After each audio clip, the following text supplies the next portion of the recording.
tonight, we decrease that you may increase. We decrease that you may increase. Bethel Clouds TV, empowering lives. Take preeminence. Take preeminence in our hearts. Take preeminence in our soul. Take cover in this place by your Holy Spirit in Jesus' name.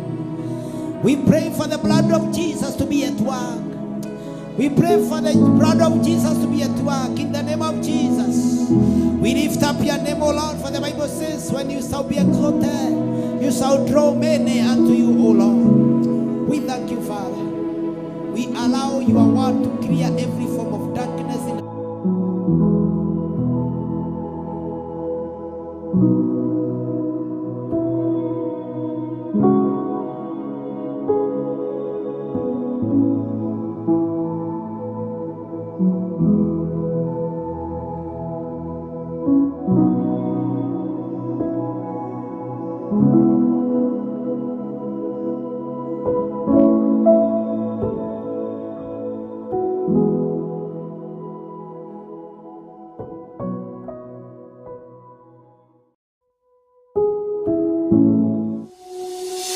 Apostle Waruinge, the lead minister of the Synagogue C.F.C, invites you to a special Sunday service of Fatherly Blessing of the Sanctuary on 2nd July 2023.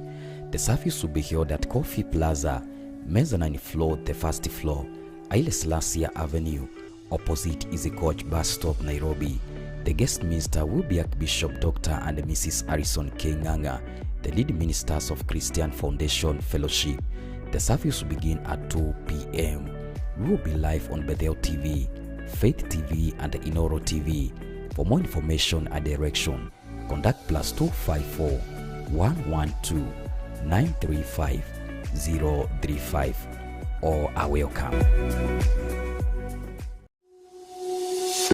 Apostle. Na Mungu ataendelea kutubariki tunavyoendelea. Niliwaambia siku ingine kuna mapepo ingine hayatokagi hivi, lazima ukeshe na ufuge. That they can never go until you fast and until you do a vigil, because they are stubborn, they can't go. So kuna wakati Yesu wakati mwingine alilala akikesha kwenye milima huko akimomba Mungu. Wakati mwingi unaona Yesu, hakuna siku Yesu aliomba. Hakuna siku hata moja Yesu aliambia Mungu, Baba ninakuomba hawa watu ambao ni wagonjwa wapone. He never prayed. But there is one thing Jesus did. Always. Aliomba usiku. Those people who pray in the night, they got an extra power. Tukilala hapa tukikesha tukiomba. Jana hapa tulikuwa na wazee wale wetu wa 70 years and above. Tumelala hapa tukikesha tukiomba, we call God. Na leo tena tulale hapa, kesho wengine wakuje walale hapa. Kuna nguvu extra ambayo itapatikana, na hii nguvu haitakuwa maana wale wengine wamelala. Sasa wachawi sasa ndio wameanza kutoka, na niliwafundisha nikwambia saa ya wachawi ya kuanza kupigana vita na wachawi ni saa 3, si saa 8, si saa 9, ni saa 3. Bwana Yesu asifiwe sana. That is the right time you fight battles of witchcraft. Kwa sababu saa 3 ndio wameanza kupagana, wanabiana. Kadugera shia na nigetha hota kuma. Wacha nipatie watoto chakula ndio nitoke. Saa hiyo unaanza kupatia watoto chakula. Saa hiyo ndio saa mzuri ya kupiga yeye. Akipika akipatia watoto asikie kausigisi alale. That is the right time to fight a witch. Sio saa 8 usiku na sio saa 9. Because saa 9 washamaliza game, ni kurudi wanarudi nyumbani. Ngare nipatie hiki kitu hapa. Ikuje hapa. Saa 3 ndio wanaanza wanapigiana simu. Venye mlipigiana simu mkikuja kesha. Mkaambiana nitafika saa ngapi? Saa 2, nitafika saa 3. Wacha nipikie watoto ndio nitoke. Nikoje tu tutoke pamoja. Sasa wakianza saa hiyo ya kupika, wapikatia watoto wao, sasa hiyo ndio unagoka walale. Sasa hiyo unaomba maombi wachawi wote walale. Na watalala. Bwana Yesu asifiwe sana. Watalala. Ukisema walale watalala because you are powerful na uko na uwezo. Sasa hiyo ndio wanaenda wanaorganize chakula watoto washibe. Unaomba hiyo chakula, wakikula ikuwe ni ugali ile ya gethei. Wakikula wanasikia tu hata sema hata nijiekelea kidogo ndio niamke. Wanasahau, watajisikia kesho asubuhi. Bwana Yesu asifiwe sana. It is always good, the doctors say, it is always good to prevent a disease than to treat a disease. Kwa sababu wakati mwingine tunafanyanga hizi firefighting prayers, na hiyo ni kitu tungefuga. Mulisikia mtu mwingine hapa akitoa ushuhuda venye walizima stima. Na that night nilisema hapa kuna nini? Kuna watu wangapi? Kuna mapepo mbili ziko hapa ndani. Na ndio zimefanya kazi gani? Ya kuzima stima. Sasa tukakana nikasema itakuja kujulikana. Silijulikana wale tulikuwa nao hapa. Ilijulikana. Kumbe walifuata huyu mama, ni mapepo ambayo inafuataga huyu mama. Bwana Yesu asifiwe sana. Na ilitaka kumuonyesha hata uko unaedaga tuko na nguvu. Tutazima stima. Na ikazima. Niliona watu wamehangaika hapa, tukahangaika mpaka generator ndio hiyo, kila kitu tukafanya kwa usiku. But all this, why did they happen? Zilimfuata kwa nini? Na tulishindwa kwa nini kujua? Bwana Yesu asifiwe sana. Jeshi likikuja livamie, liingie kwenye kambi yenu, it means the soldiers of the camp were asleep. Akina Karom, akina nani wote walikuwa wamelala kwa sababu they did not detect. Now ndio watchman wa hapa. So intercessors wakawekwa X. Sasa ni Mungu alikuwa anataka kutuambia intercessors wanahitaji kudugwa shindano ya kufufuka. Hallelujah. Because I don't understand waliingiaje hao. Na walikuja wangapi? Wawili. Hapa na mmoja akakaa pale na mwingine alikuwa amekaa hapa. Mimi niliwaona. Lakini nikasema wacha nisikie kama intercessors watatoa domeleli. Domeleli nikaogoja, nikakota hakuna. Kumaanisha ma intercessors mnahitaji kagia kingine kamoja kakupanda juu, mwanze kupanda juu. Bwana Yesu asifiwe sana. Muache si kumaanisha muobagi, lakini hamuobagi the way it is supposed. Maybe mnakuja kupigana vita. Hallelujah. Na nilijua tu na nikajua ni mtakorogwa. Wakati niliona mumeanza hapo katikati yenu kumeanza kuingia kitu kingine hapa, huyo anakaa hivi, huyo anakaa hivi, mnavurugana hivi, mnavurugama. Hiyo di agenda plan ilikuwa mrefu. Na sasa unakuta hii kiti kinaaguka wakati mnahubiri. Unasikia kiti wewe unakalia chini tu, unasikia kiti kimesema kokoko kinaaguka. Mnaanza kudiscuss, niona kiti kiule kiagwa. Nuona kiti kiule kiaunika. Ujo ni ni dinono doche tale wafio. Kumbe umeondolewa. Mlikuwa mmeanza sasa hiyo vita ya kurusha mishale na mikuki na mabuduki, zimeanza twa. Kiti kikasema kikakaa chini, mkaacha na mishale, mkaanza kudiscuss kiti. So wakati wote mkiwa in the battle, don't allow anybody to divert you.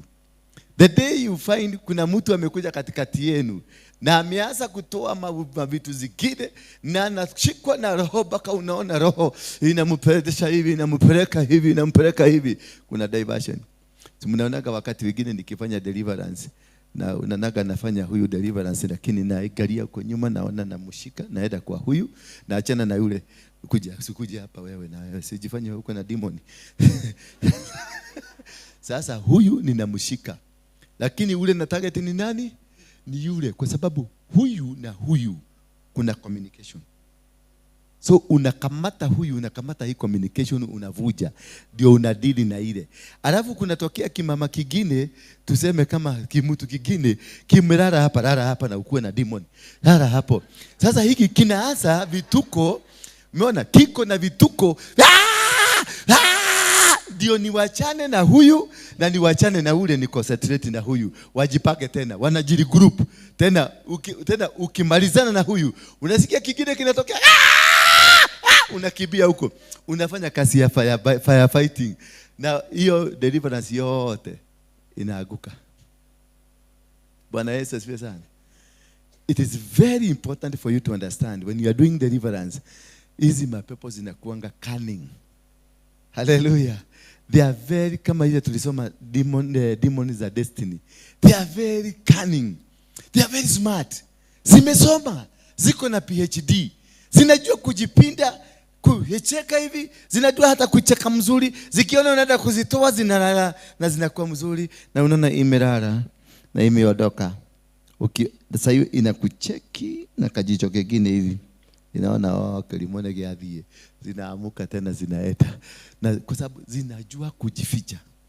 When you are doing the battle for demons, you need to be clever than those demons. Bwana Yesu asifiwe sana. Usifurahie kwa sababu unaona wameanguka hapa, wameanguka. Na hiyo ya kuanguka isikufurahisha sana kwa sababu hiyo pia inakuwa game. Zinaweza kuanguka zinakupimia. Lakini ukiangalia sasa, unaangalia masaini zile venye zinafanya, unaona kuna kama saini, unaona kuna mikono amekufanya hivi, hii ni saini yao ya communication. Ama ukiona ameanza kufanya hivi ni kuitisha nguvu, anaitisha nguvu. Kuna mwingine unaona akifanya hivi ni nguvu zinaitishwa, ndio anaitisha reinforcement. Ukiangalia ile direction anarusha mkono, uangalie vizuri, utajua mmoja wako hapo. Bwana Yesu asifiwe sana.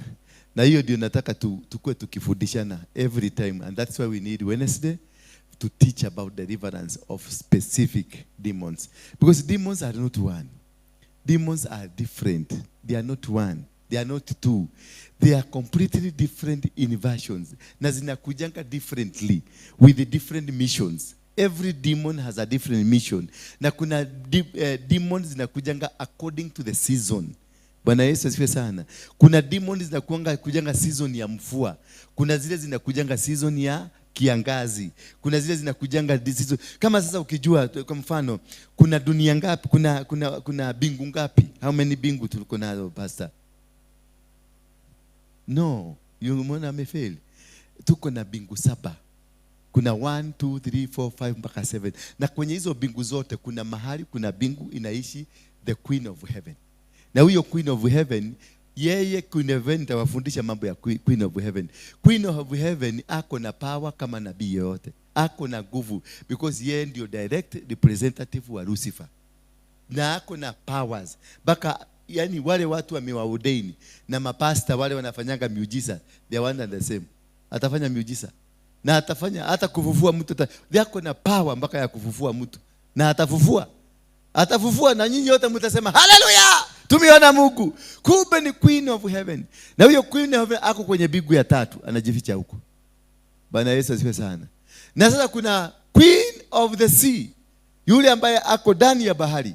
Na wao wana coordinate. Na wao wako na dunia nyingine uko ndani ya bahari, inside the sea, uko chini. Ndio nasikianga watu wanasema ako chini ya maji. Ukisikia mtu anasema mimi nimeenda chini ya maji, hata kama ni Mkristo, ujue chini ya maji ni sign ya wale wanakaa huko chini. Kwa hivyo ukisikia mtu akikwambia chini ya maji, naweza kuwa yeye hajui, lakini anakuaga huko. Ni venye tu Mungu amemtumia akonifess. Wangapi wamesema niko chini ya maji? Bwana Yesu asifiwe. Inua mkono yako kama uliwahi kusema niko tu chini ya maji, sina ubaya, niko chini ya maji. Haleluya. Wewe uko na queen ya huko kwa sea.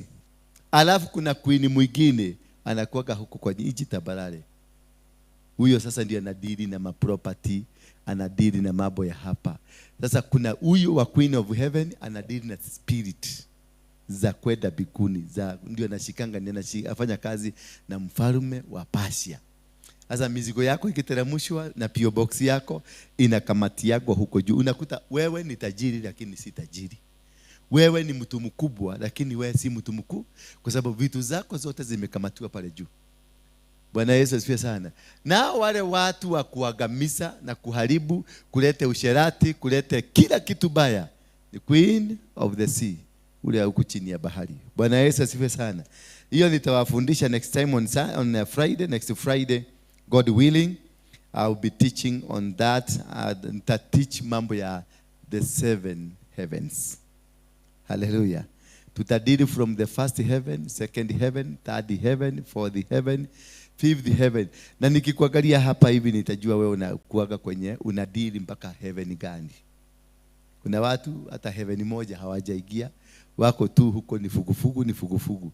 Sasa utajua ukaweza kupenya mpaka the 7th heaven. That is where the glory of God, where the seat of the throne is. na ukipenya ujaribu uweze upenye hapo, it is unstoppable. Na hiyo sasa ndio nataka nikifundishana hiyo next week, wale wako kwa intercessory nitakufundisha ndio tuanze hiyo ya kupenya mpaka tuingie huko, na tutaanza kutoka made kupenya. Bwana Yesu asifiwe sana. So my intercessor kina Karo, ninakuomba sasa, hakuna kulala sasa. Made tutafanya vigil mpaka bishop aingie hapa, siku ile ataingia hapa, because kuna manto bishop anakuja kuachilia. Hallelujah. Kuna manto anafanya nini? Anakuja kuachilia. So we must be prepared to receive the mantle. If we are not prepared, we are not going to receive. Atakuja, atapiga madebe na aende, tubaki hebuti tena season nyingine ya kuleta huyo mzee.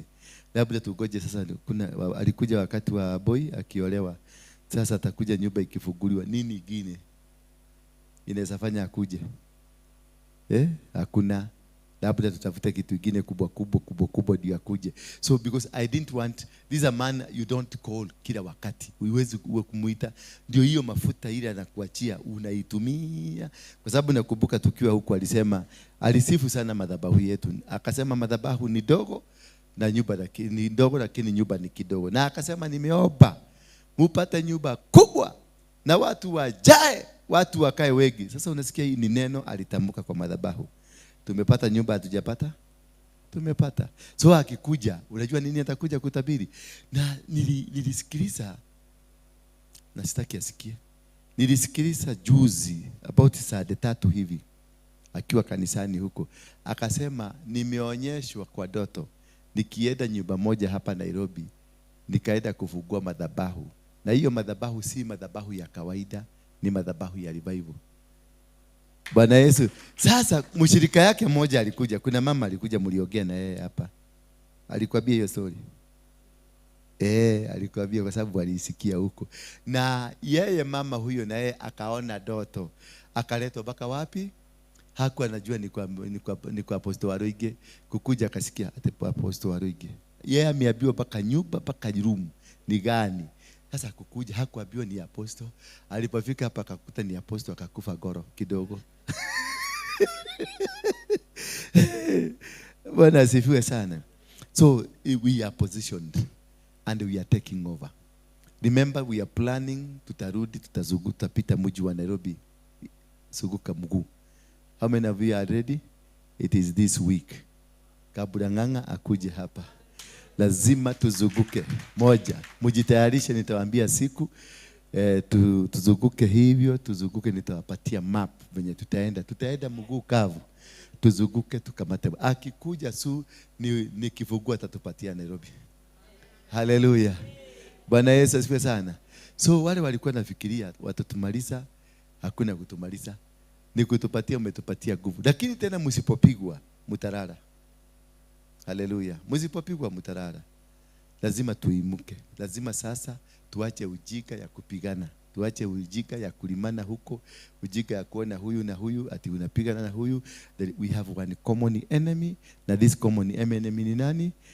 Ni shetani. Ya ujue sisi ndio tumekuwa nini?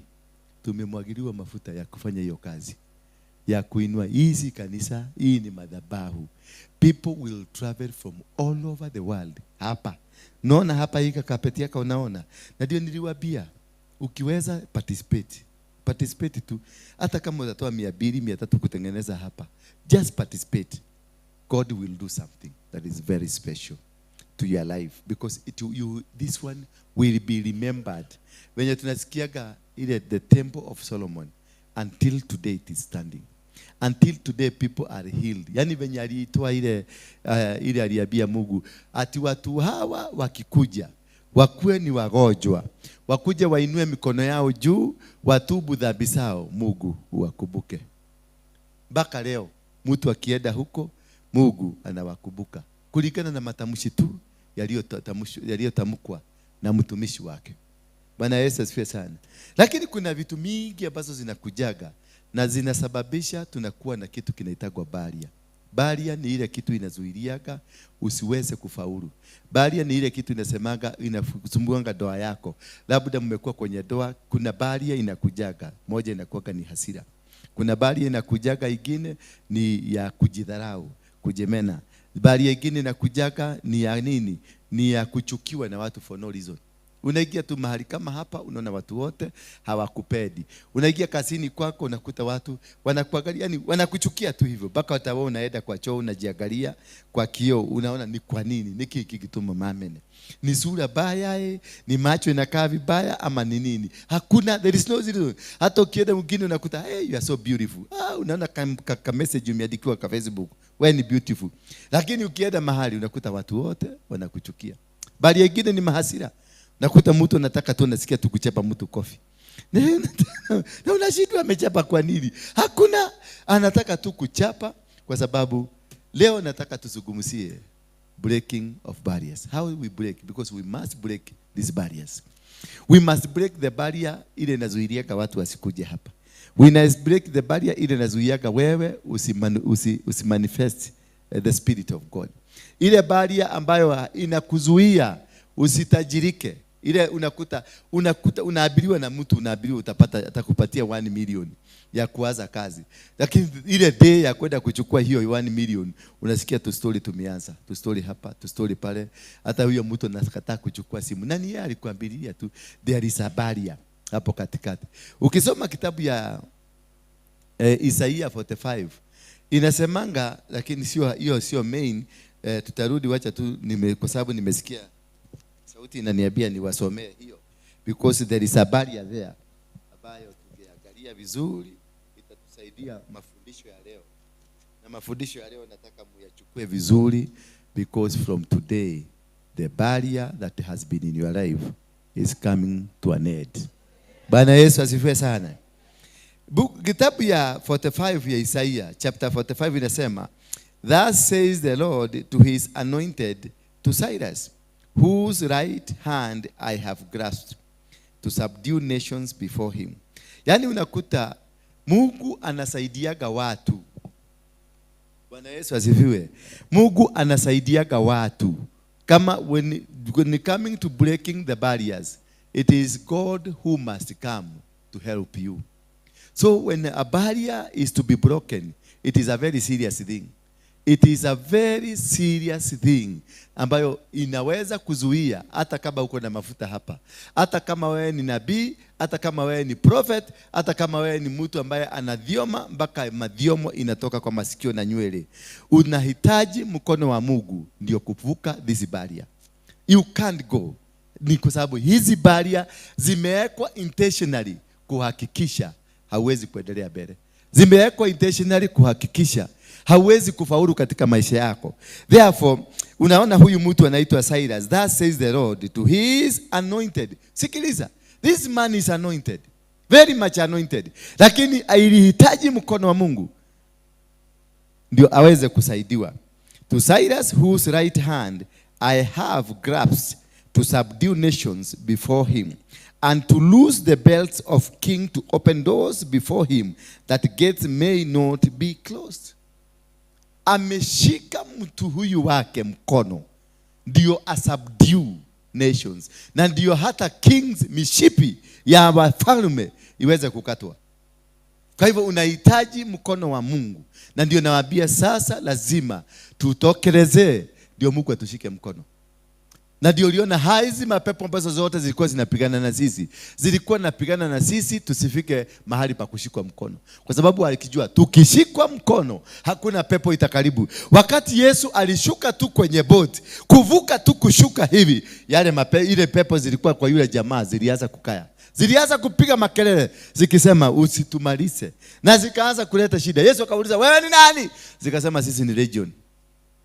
Na Yesu hakuwa hata na habari, hakuwa hata na shughuli, lakini wao walijua kuna boti inakuja kutoka bali.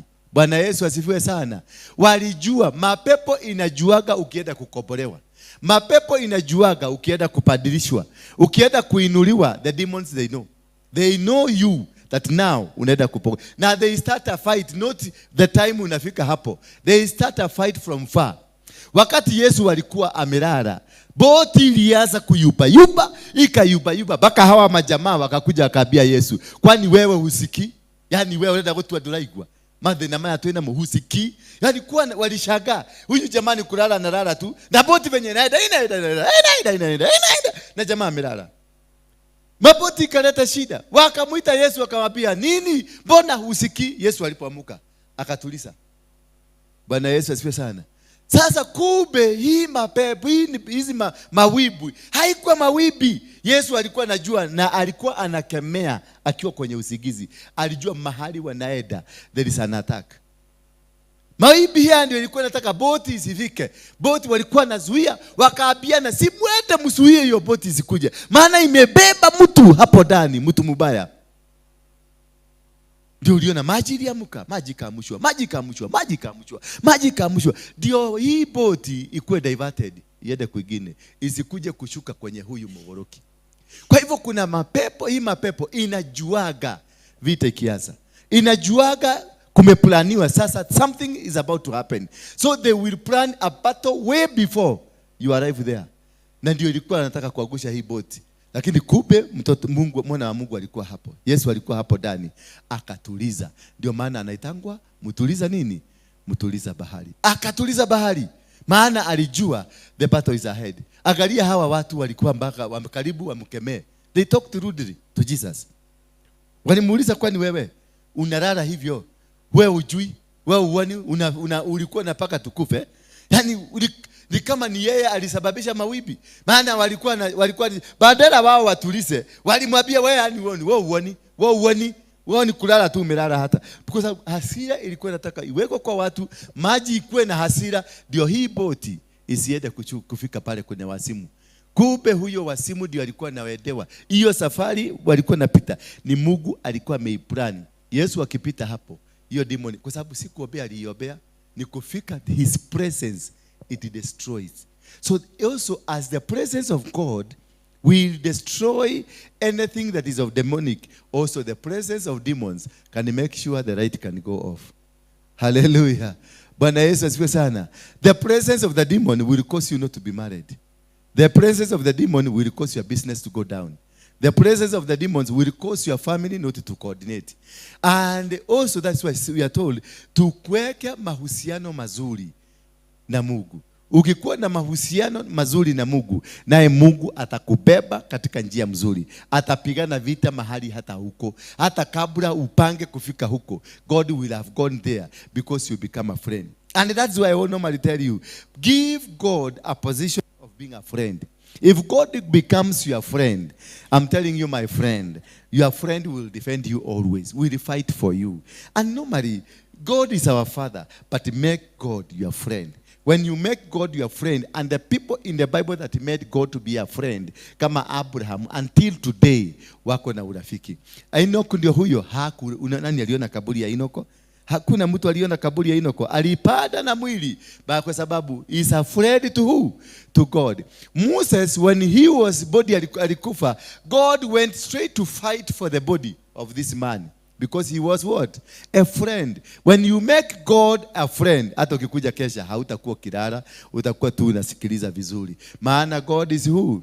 God is my friend. Sema, God is my friend. From today, confess that God is going to be my friend. When God becomes your friend, you win every battle. When God becomes your friend, He will fight for you. He will defend. It's not bad God to be your God to be your father, but always a father who is a friend. Because you can have a father who is not a friend. Bwana Yesu asifiwe sana. You can have those fathers kama mafather zetu za zamani. Unajua watu wale tulizaliwa zamani, wazazi wetu, they were never friends. Walikuanga maadui kwa sababu walikuwa wanajua unaitisha. Akikuonea mbali anajua umekuja kuitisha, anakuchapa kofi kapi moja na anakwambia shika jembe wewe kalime. Unashindwa sasa, ni makosa gani nimefanya? Ni kufukuzwa, nimefukuzwa na school fees. Ile kitu nimekutana nayo ni kofi na nimeambiwa niende nikalime. Ni kwa nini? Kwa sababu huyu mzee ako na stress. Hataki urafiki yako kwa sababu anajua utaanza kumwambia daddy, nataka kitabu, nakwambia kadhi kwenye kwa. Anakufukuza. Ndio na watoto wote walikuwa na urafiki na nani? Na mama, si baba. Kwa sababu baba hataki hizo ujinga. Tena kwa mfano sasa, baba yako unaweza kwenda kumwomba pesa ya kununua padi? Hapana, huwezi kumnubuzia pesa ya kununua. Pata friend kama huyu Karo. Si unataka kuseme huyu ni boyfriend yako. Si utamwambia Mashiro imekuwa mingi. Niko na mashiro. But you can't go Kodati. Niko na mashiro. Hapana. There is some respect. There is some barriers between you and your father. But there is no barrier between you and a friend. So stop. Doka kwa baba Mungu. Eda kwa baba rafiki.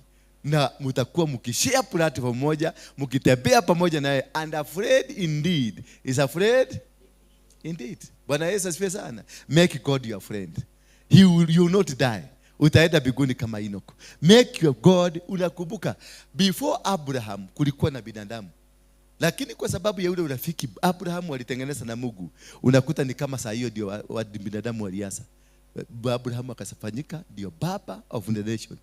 Baka saa hii tunarelate, tukitaka kwenda kwa Mungu huwaka tunarelate na nani? Na Abraham. Ndio tunataka kai wa Ibrahimu, Jacobo na Isaka. Na hatutaji Musa, tunataji Abraham, Jacobo na Isaka, baba, mtoto na kijukuu. Kwa nini? Because they were friends. Angalia Isaka wakati alikuwa anataka kwenda Egypt kutafuta chakula, Mungu aliteremuka na akamwambia, mimi niko na ahadi na baba yako, usiende huko, sitaki kwenda uniaibishe, mimi napenda baba yako, mimi ndio niliambia baba yako mahali popote atakuwa kienda atabarikiwa. Akaambia Isaka, rudi. Isaka kurudi huko, anaambiwa huko miaka 3 hakujanyesha. Hata kabla hiyo kulinyesha siku moja, miaka hiyo ingine kabla kulikuwa bado hakuna mvua. Bwana Yesu asifiwe sana. Kwa hivyo kulikuwa hiyo kumekaukiwa 6 good years, lakini aliambiwa aende ukalime. Alipoenda kulima, what happened? Alilima na akatajirika. He made money. The Bible says and the man became wealthy. See, rich, and there is a difference. Kuwa rich na kuwa wealthy. Bwana Yesu asifiwe sana. Nitakuja kuwafundisha what's the difference between a rich person and a wealthy person. Those are two different people. But the most important thing, and the man became wealthy. Akakuwa na mambo na matajiri. Mpaka serikali ya Wafilisti ikawaeni hivi. Wakasema wewe tutakuwa na wewe. Hii Mungu yako hii ndio tutatembea nayo. Bwana Yesu asifiwe sana. Na wakakuwa mpaka wakatajirika, akashika maeneo yote. Mpaka watu wakamuonea wivu. Na alipokwenda wakaanza kuzika, akaenda mahali wakachimba kizima. Akachimbwa vizima vilivyokuwa vimechimbwa na nani? Na baba yake. Wakachimba, wakafunika. Akichimba ingine, wakafunika. Mpaka wakati alichimba, wakashindwa na yeye. Na wakasema your God will be our God. Because of what? The friendship. So when God is holding, I'm stressing this point so that when you make God to become your friend, He will hold you by His hand. He will walk with you. And He will do everything with you. And inasema, He is then the Lord whose right hand I have grasped and to subdue nations. Kwa hivyo, ameshika huyu mtu anaitwa nani? Cyrus. Amemshika mkono purposely to subdue nations. Bwana Yesu asifiwe sana. Amonyitete kwa amemshika mkono ndio aweze kusubdue. Why? Because this man was anointed, yet not only anointed but a friend of God. That is why God decided kukushika mkono. So if you allow God to hold your hand, if you allow God to walk with you, if you allow God to be with you, then He will atakushika mkono. Na akikushika mkono, the reason ya Mungu kushika huyu jamaa mkono, so that He can subdue the enemies of this man. So when God will hold your hand, He will hold your hand because of one reason. He wants to suppress your enemies. He wants to cause your enemies to run. He wants to cause your enemies to disappear. Because of the friendship he had with Abraham, in the book of Deuteronomy 7, he tells them, when you get into the land that you're going to possess, that has many nations, mightier and stronger than you, and when I will hand them over to you, he is doing all this because of who? Because of Abraham. Because of the promise. So when you keep the promise, and the Bible says to subdue nations before him, and to loose belt, to make sure the kings who will have stood against you, those men and women who can stand against your ministry, watakuwa subdued. Those men and women ambao watasimama pale kwa geti kuzuia watu waingie, watadondoka chini, wabebwa na wheelchair, waondolewe kabisa, because of my friend God. Bwana Yesu asifiwe sana. I will go, verse 2 inasema, I will go before you and level the exalted places. This friend of yours, he will go before you. Atakutagulia na atafika huko na kuhakikisha milima yote iliyoinuliwa ameilevel. Because of what? Friendship. Bwana Yesu asifiwe sana. Become that friend of God. Tell your neighbor, become that friend of God. Mwambie vizuri, become that friend of God. You must, for you to win any battle in this world, make a friendship with God. Let God be your good friend. And when you have God as a good friend, you share intimacy with God. You share the love with God. You share everything, because you go be eating together. You'll be driving together in your car. You'll be living in the same room together. And this God will not abandon you. And because he is your friend, he will create ways where there is no way. Just for his friend, akae mzuri. I will go before you and level the exalted praises. I will break in pieces the door of bronze and cut through the bars of iron. That's the only. Amemshika mkono ndio avuje barriers. Every barrier, the doors of bronze and the barriers of iron, ambazo zimewekwa, zile mageti zote zimewekwa kwa maisha yako. Atafika mbele yako ndio aweze kutagulia na kuvuja hizo milango. Ndio ukikuja upate mahali pa kupita. Ukikuja you go through peacefully and you will make it. Bwana Yesu asifiwe sana. That is the reason of making God to become your friend. When you make God to become that friend of yours, he will do extra mile to make sure umeshida. I will give you the treasures of darkness and the hoards in secret places, that you may know that it is I, the Lord, the God of Israel, who call you by your name. The God of who? Israel, the God of Jacob, his friend. Hallelujah. Israel is Jacob.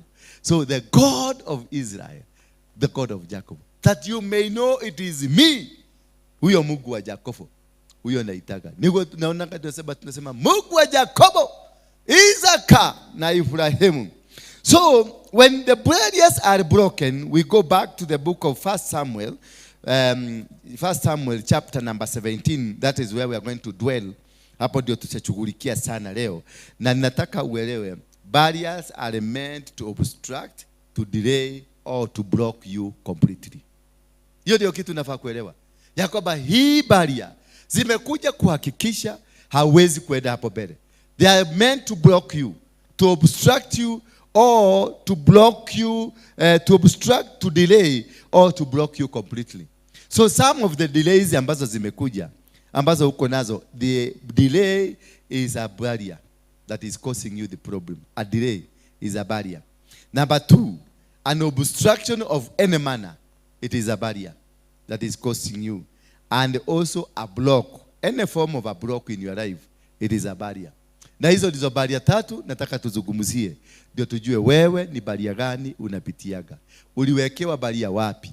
Na nani aliweka hiyo barrier? Ukiunderstand uliwekewa wapi na ni nani aliweka na ni type gani ya hiyo barrier, utakuwa na uwezo wa kupita mahali popote. Ndio unasikiaga atapita katikati yao na watafanya nini? Hawataona. Barriers may seem to be very big. That is the greatest trick. Hizi barriers zingine unaweza kufikiria they are very big. They may look at your eyes that they are so big. The challenges you are facing, they may look at you. Unaangalia hii challenge unaona hauwezani. Unaangalia hii kitu imetokelezea, mimi hii siwezani. Labda unaambiwa nenda ufanye, enda uanzishe ministry, enda Garissa, uanzishe kanisa. Lakini this barrier inakuletea kitu ya kukuonyesha hapa hakuwezekani. Barriers may seem to be very big, but they are only in your minds. Hallelujah. So the greatest barrier in your life is your mind. Hallelujah. Bwana Yesu asifiwe sana. The greatest barrier that can stop you, can make you fail in any field, ni your barrier, ni your mind. Maana wewe unafikiriaga ulirogwa. Na kwa sababu unafikiria ulirogwa, unabehave kama mtu amerogwa. Na hata ukitembea unakutana na mtu venye anatembea ni kama amerogwa.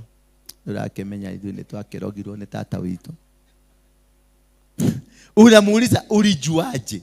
Ili ule nĩ ũgũkĩũria na nĩ ũramenya tata itũragĩte andũ ithe magathira. Bwana Yesu asifiwe sana. Kumbe hakuna, na hata huyo tata hakuna. Ni wewe ulijiroga kwa sababu unasikia alikusalimia. Na kwa sababu ulisikia alichukua kakitu kako akaenda nako, basi unafikiria wewe ni mroge. Bwana Yesu asifiwe sana. So the greatest point about tunaenda kudeal nayo, it is that mind of yours. Because you must be set free.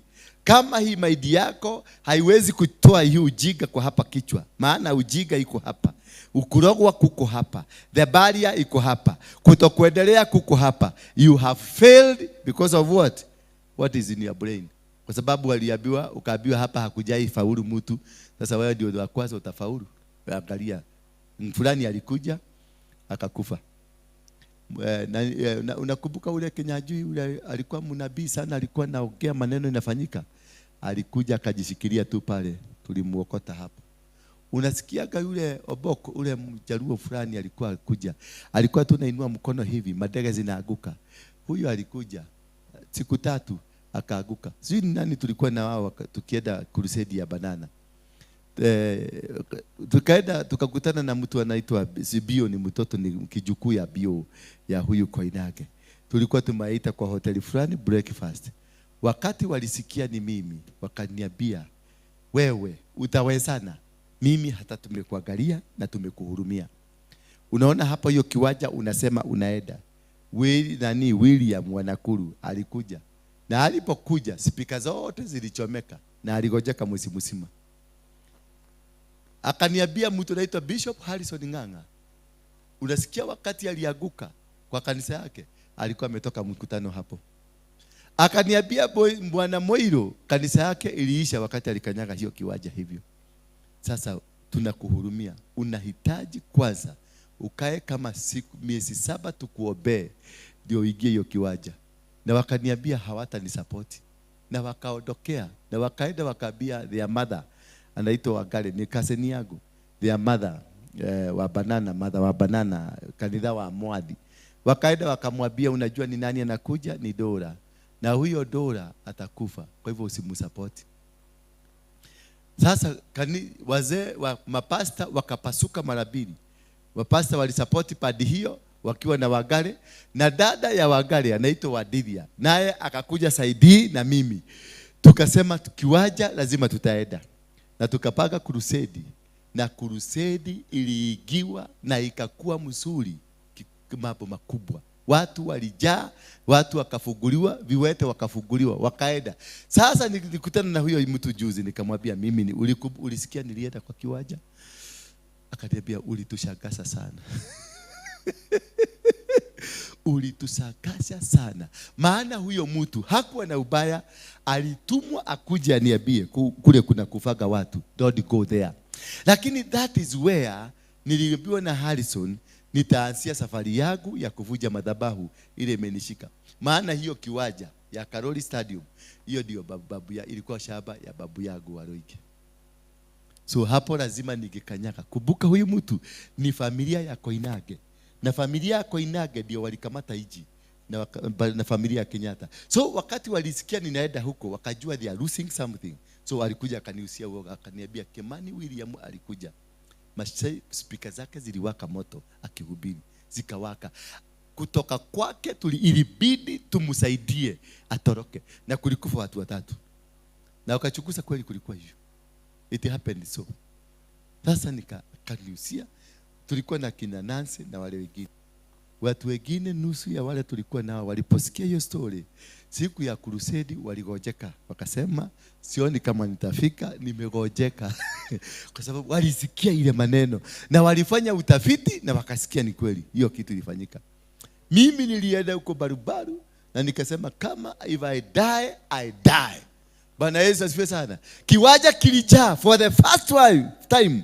Karoli Stadium kujaa to capacity. Watu walikuwa over 20,000. Na tunarudi huko, tukitoka Moro tunaingia Kiabu, tunaanza kushughulikia Kiabu.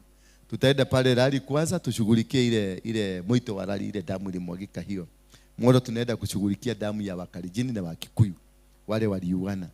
Bwana Yesu asifiwe sana. So barriers may seem to be very big according to you. Kama hiyo tuliuziwa uoga. Na hata mimi kuna mahali nilifika nikaanza kununua hiyo uoga. Na nikaanza kwa sababu kuna mama mwingine Nancy, alikuwa bado anaitwa Nancy Wagari.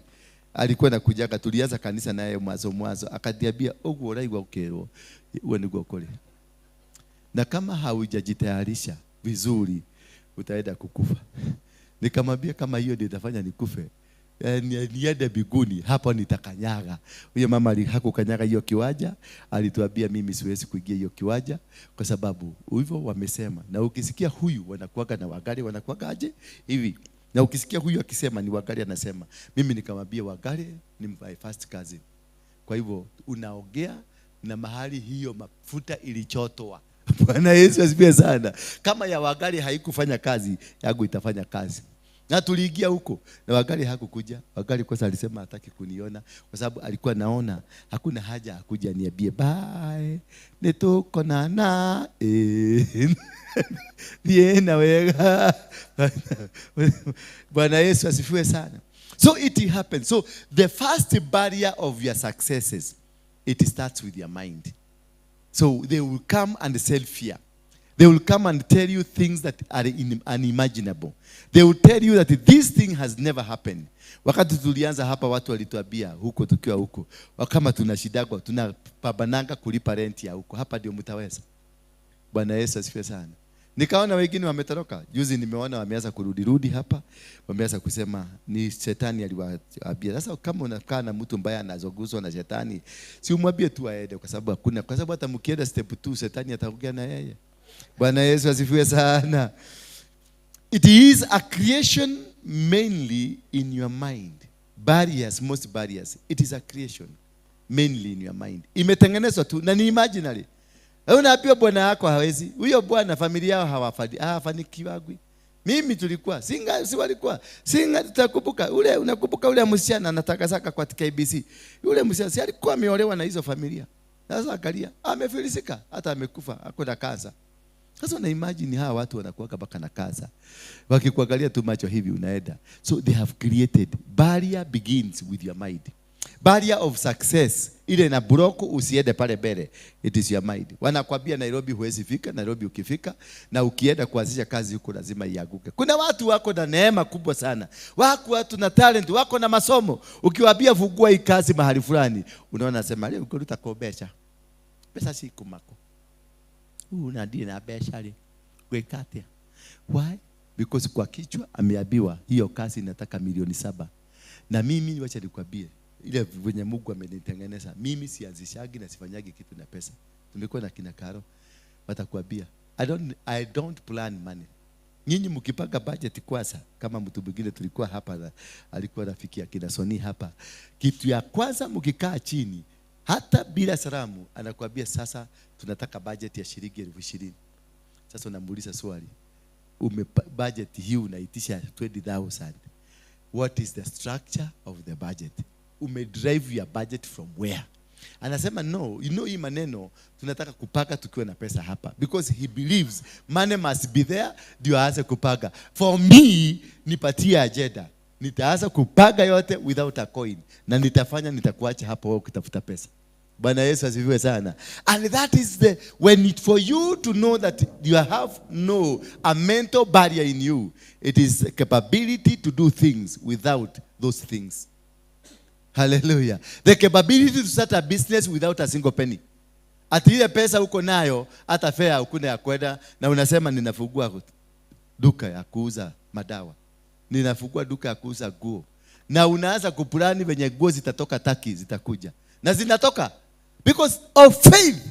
When you have faith, it means inside you to kill or to destroy any barrier in mental barrier. It is the faith.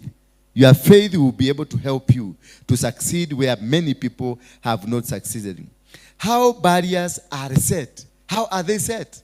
Barriers in our life, they are set, they are strategically set. Na zinapagwa, na zinajipanga vizuri because they are intentionally set. Tusome kitabu ya Samuel, 1 Samuel chapter number 17, verse number 3. And the Philistine stood on the mountain on one side, and Israel stood on the mountain on the other side, with a valley between them. And there came out of the camp the Philistine champion named Goliath of Gath, whose height was 6 cubits and span. Kukatokea mwanaume, wana wa Israeli walikuwa ng'ambo ile na Wafilisti walikuwa ng'ambo ile. Kukakuwa na hapa valley. So ile mentality na psychological ilikuwa, kukatokea kijamaa kirefu kiko na 6 cubic, kijamaa kinene kikakuja. Watu wakaulizana, huyu nani atamweza? Alikuwa anataka kuweka psychological kwa wana wa Israeli. Huyu hamuwezi kumshida. Huyu akisema tu kitu atawakanyaga. So mind ndio ilianza. Any defeat, it's a mind game. Any success is a mind game. Kila kitu naona hapa duniani, it is a mind game. And we pray about your mind. Psychologically unachezwa na akili. So huyu mtu alikuletwa purposely ndio muone. So barriers are set by what we have been told. Mental barriers. Zinaitangwa mental barriers. What we have been told. We are told Goliath, kwa sababu hiyo ni story ilikuwa inajulikana. Goliath akikuja, hata usijaribu. Wewe jikuje tu, kuja mkia, kwa sababu utamalizwa. Hata anafanyaga tu hivi, watu akifanya hivi, kiupepo kinakuja, unaanguka tu chini. Mentally unaambiwa huko hapa Kiabu mtu hii kaska namna hii haijawahi anzishwa Kiabu. Kwa nini? Wale walijaribu kuanzisha walikufa. Unaambiwa sasa kai karo urathi kuhikura wira wa nyamũ cia maitho kai winake kwanyu kuli kuoneka mundu wina mbeca ta icio nigetha utuke ni ukohota. Karo anakuja mkia kwa sababu kwao hakuna. Na ni kuuziwa ameuziwa uoga. Akichukuza nakuta makazeni wako wote. Hiyo ndio kazi ile wanafanyaga. Lakini hiyo kitu iliuliwa kwake. Na anakuwa na mentality, this cannot be possible. Bwana Yesu asifiwe sana. So the mental barrier causes a lot of destruction in your successes. Number 2, what we see happening. Bwana Yesu asifiwe sana. Hii waliambiwa Goliath of Gath, whose heart verse 5 inasema he had helmet of bronze on his head, and he was armed with a coat of mail, and with a weight of coat was 5,000 shekels of bronze, and he had bronze armor on his legs, and a javelin of bronze slung between his shoulders. The shaft of his spear was like a weaver beam, and his spear head weighed 600 shekels of iron. So what these people were seeing, hallelujah, kile kimutu baka kinatembea kimevaa guo iko na uzito wa 6 shekels. Uzito, kitu kizito. Hiyo kijamaa kinatembea hivi, unasikia dunia inatetemeka. Akikenyaga chini, dunia yote inatetemeka. Sasa unaambiwa enda basi, kama yeye ni mwanaume enda kwake. So what we see, perception causes us to fail in our life. It is the greatest barrier. What we see or what we hear from other people saying. Ile watu wana ile ka story kanakuja ati hiyo mahali ukienda hiyo kijiji, hiyo kijiji inakuwa na magonjwa. Ukiingia tu lazima upate leprosy. Ukiingia tu lazima uhare katema, ile inaitwa katema. Ukiingia tu lazima utapata tu kigonjwa stage. Bako nasema sasa nitaenda kukufa kwa nini? Nie digodie kou. Daigwa akija kou, ukifika huko lazima mtoto wako akufe. So what we see happening causes us to fail. Unasikia leo kuna maandamano, Raila anazunguka kwa town, watu wote wanafuga duka na hakuna duka ilichomwa. Watu wote wanafuga duka, wanakaa nyumbani. Ukiambia pastor akuje kanisani, made anasema nyabira guthikireria ajiguo ya marauga. Bwana Yesu asifiwe sana. Unakuta Nairobi mzima ndio unaona Raila anatumiaga hiyo. Anaenda kwa media anasema tomorrow it will be a mother of all demonstrations. hakuna hata kehe kitatoka kwa nyumba. Mnalala kwa nyumba, unataka kusikiliza, unakaa kwa karuninga na kasimu kusikiliza. Unaigwa kugethia atia, unaongoja kutoka asubuhi mpaka jioni, unasikia hakuna kitu kilifanyika, lakini maduka zote zilifungwa. Hallelujah. So what we see happening causes a huge barrier in your life. Bwana Yesu asifiwe sana. Like now Goliath presented himself. Goliath aliuza uoga. Alivaa kinguo na tebea, ameweka mkuki na mapanga na kiguo cha chuma, akikanyaga hivi unasikia kila mtu akasikia uoga. Mpaka wakati David alitaka kwenda kupambana na huyo mtu, watu walisikia, waliona David lazima kwenda kicha. Kanaka kanika uruku. Kanaka kanika kwenda kwa Dr. Frank Jeka. Kwa sababu walishindwa how. Hii ni nini? Mpaka hata Yesu aliuliza, wewe ni nani? Wewe ni kitu gani haka? Bwana Yesu asifiwe sana. And number 3, hiyo ndio mwisho ile namalisaga watu, our fears. Hallelujah. Our fears. The fear of unknown. Hallelujah. Unaambia mtu enda mahali fulani, fungua kasi hapo. Nitakusaidia ama nitasimama na wewe. Anasema sasa hapo hata hakuna duka na hakuna watu watatoka wapi? Wakati hii nyumba ilijengwa Nairobi, wakati ilijengwa nika nyumba kamoja kalianza. Hakukuwa Nairobi, but now it's a city. Everybody has come. All people travel from all over. Where you go, you don't need to have fear. Go knowing that you have God. When Joshua aliambiwa na Mungu, ndio Mungu alirudia mara 6 in chapter number 1. Akawaambia Joshua, do not be afraid nor be dismayed, because I'm with you. Because fear is the greatest enemy of any success. Fear is the greatest enemy of anything. Unashindwa sasa nigedadi ko ule gogo diatia. Sasa nikiolewa. Unaweza umeikwa imagine unataka kwenda kuolewa lakini hautaki kuolewa because of fear. Hallelujah. Unataka kufungua biashara lakini hautaki kufungua biashara because of fear. Unataka kwenda Mombasa kukaa huko kuanzisha kazi. Unataka umetumwa na Mungu uende ukafungue kanisa. Unaenda na hauendi because of fear, because unashindwa godi kwa jako. Nitaenda kuanzisha wapi? Hallelujah. Bwana Yesu asifiwe sana. Naona Karo akicheka na naona kweli hiyo kitu imezuia success yake. Karo angekuwa milionea siku hizi. Angekuwa na paki hapa kale Jirova kake kale ka sport. Lakini kwa sababu ya uoga, hata huyu nikimwangalia sana angekuwa very successful. Lakini kwa sababu ya kauoga tu, kana muweka na mshida kai, utaweza. Nani atakuja kununua hizo vitu? Hiyo glasses huko kwenye unafanyaka kazi Gekoyo, si hiyo ni imekuwa hapo since 1901. Sasa unataka kwenda kufungua Gekoyo yako. Utakaa kutoka 19 what mpaka ufike hapo. 1901 ni miaka gapi? Mpaka sasa hiyo ni shetani anakuuliza. Ni miaka gapi? Hebu hesabu. Chukua calculator. Unafanya calculation, unaona ni miaka 100 na kitu. Unajiuliza, shetani anakuuliza. Miaka 100 na kitu. Na bado Gekoyo ina struggle. 122 years. Na bado Gekoyo ina struggle. Sasa Karo na mkia yake anaweka hapa kwa mguu. Anasema tupesa wacha niweke mahali. Karo hapo anaambiwa kuna shamba iko Loitoktok kwenda ulime, anashindwa godiatia.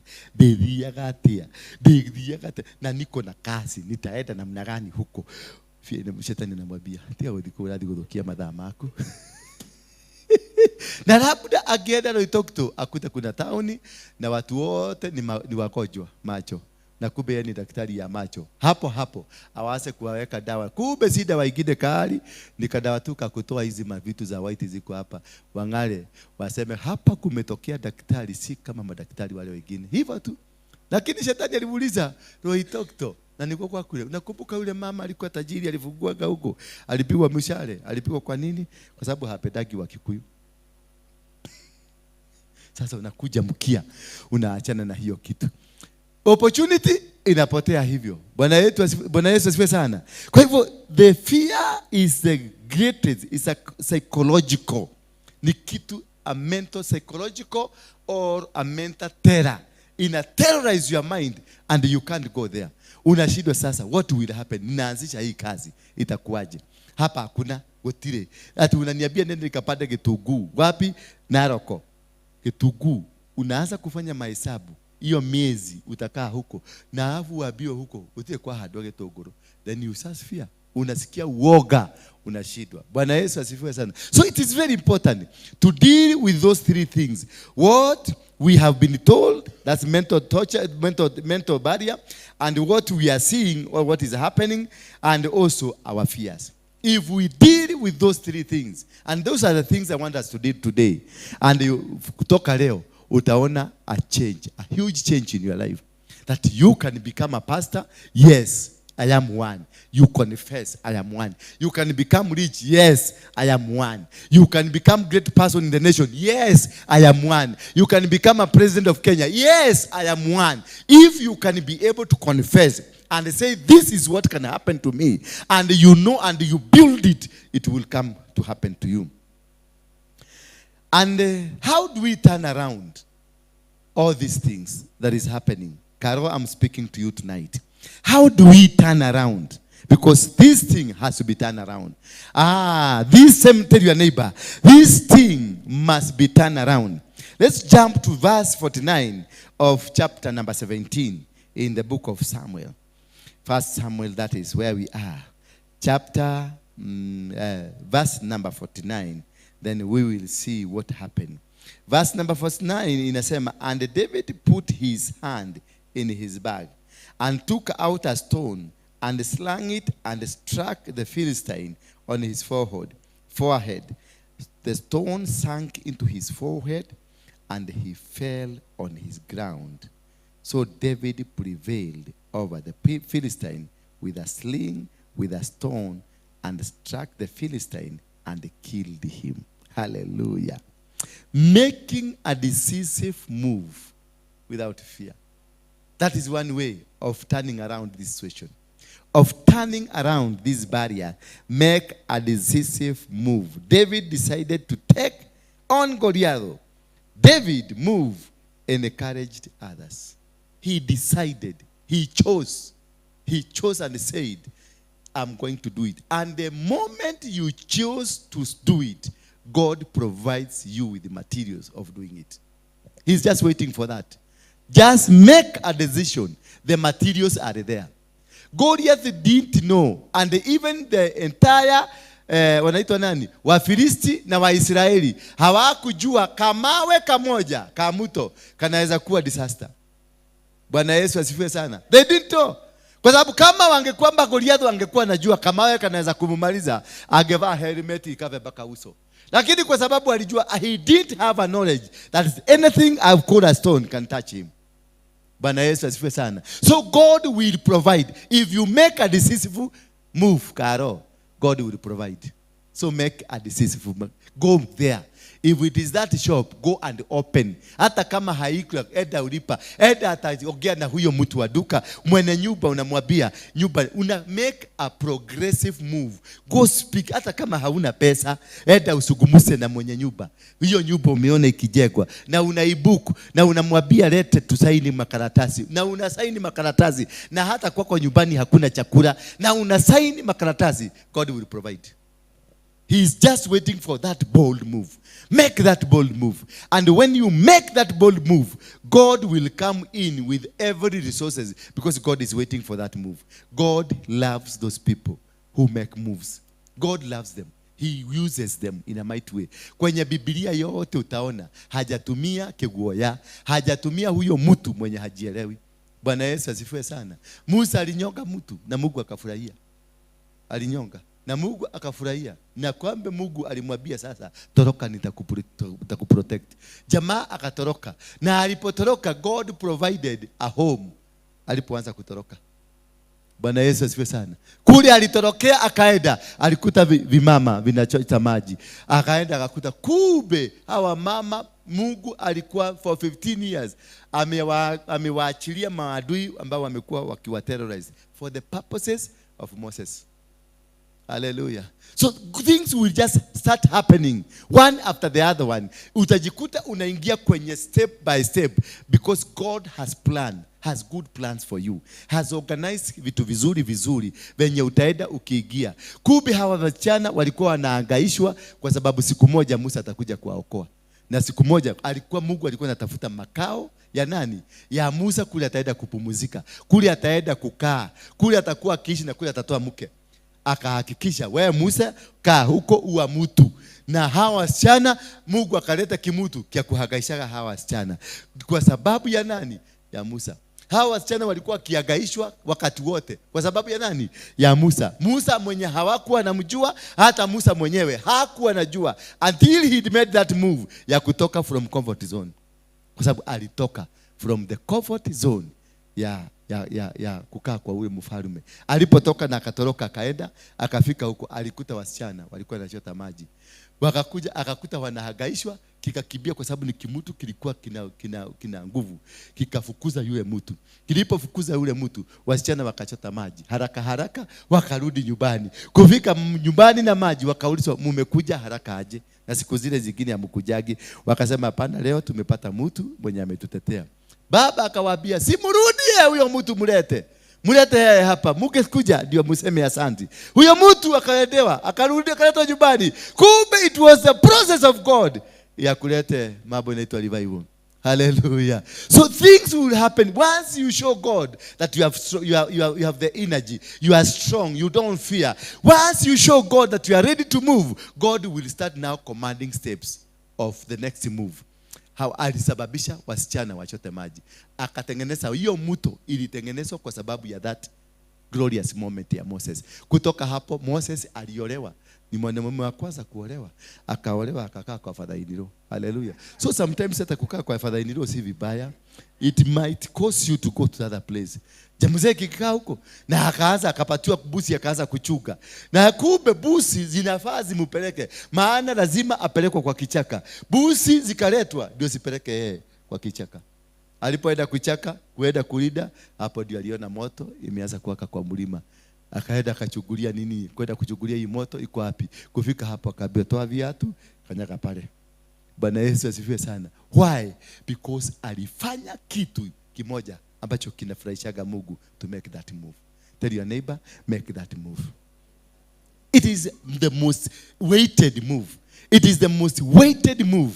Just start moving. If kama ni kabiashara, enda uweke hata kama huna pesa. Enda kwa drop yako, kwa nyumba yako. Kama ni hiyo ya kuuza mamewanu, tengeneza, nunua mewanu mbili, tengeneza kaduka kwa nyumba yako, your bedroom, pale kwa Rodhigo. Tengeneza tubao hivi, wekelea moja hapa, wekelea nyingine hapa, wekelea nyingine. Alafu ambia customer kuja ni wauzie. Watu watakuona uko na kichaa, lakini you have made a move. Bwana Yesu asifiwe sana. You have to make that decisive move and the things will work. Hata kama hauna, just go start selling. Hata kwa nyumba, kama sasa wewe ni mhubiri, wewe wenye ulianza aje? Ulianza kuhubiri. Mimi nilikuwa nahubiriki kwa nyumba, nilikuwa kwa bedroom na hubiri. I can't say. Nilikuwa nataka sana kuhubiri kama TD Jakes. Sasa najaribu kuongea kama TD Jakes, kisugu yote inapotea. Lakini Mungu alijua you are going to become my man. Hallelujah. Unajua kisugu ya TD Jakes inakuwa ni kama kitu kingine, ni kama Kisii, ni kama Kiluya, kimewekwa pamoja na Kikalejini. Lakini bado ni kisugu. Lakini anaongea. Na mimi nilikuwa najaribu kuongea. When you get you by shida you make it sasa nilikuwa nikiongea kama ni mimi ni Mturukana. Nijaribu kuleta hiyo sauti ya TB Josh ya TD Jakes. Yaani ikaikuwa inaingia kabisa kwa sababu nilikuwa nasema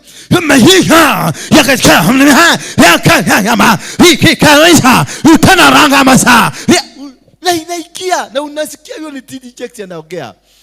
Kumbe nitakuja kuwa mhubiri siku moja. Bwana Yesu asifiwe sana. You make that bold move. You make that decisive move. It will conquer every fear.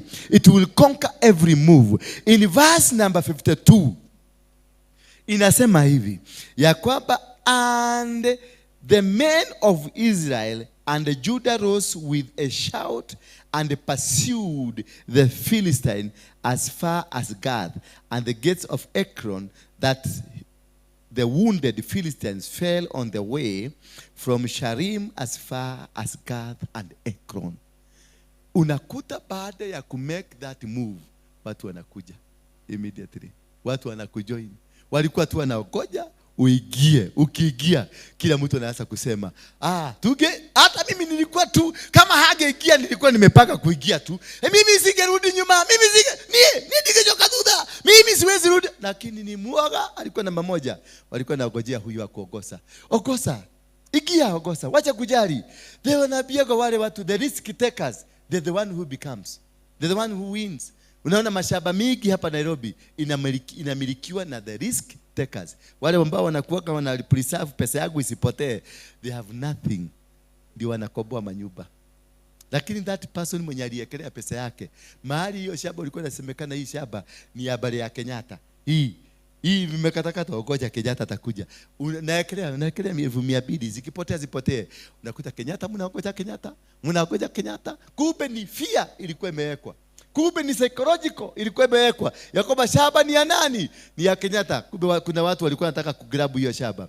Unfortunately, wale watu waliwekelea, unakuta shamba imekuwa ni yao. Nyinyi ambao hamkuwekelea, nyinyi mnakuwa tenant, nyinyi mnakoboa nyumba huko. Bwana Yesu asifiwe sana. Take that decisive move. Once you take that decisive move, you will be able to move forward. Then immediately, because of that decisive move of David, suddenly men of Israel rose and fought, and they changed the story of Israel by removing what they feared the most. They changed. When you make a decisive move, you change the storyline. You change that story. Iyo familia yenu mwetako muliagieki. Make a decisive move. Hiyo familia yenu itajulikana kwa sababu yenu. Mimi familia yetu haikuwa inajulikana, lakini mimi ndio nilifanya ijulikane. Mimi, I made my father to be known. My father aliwekwa kwa gazeti because of me. Not in a good way.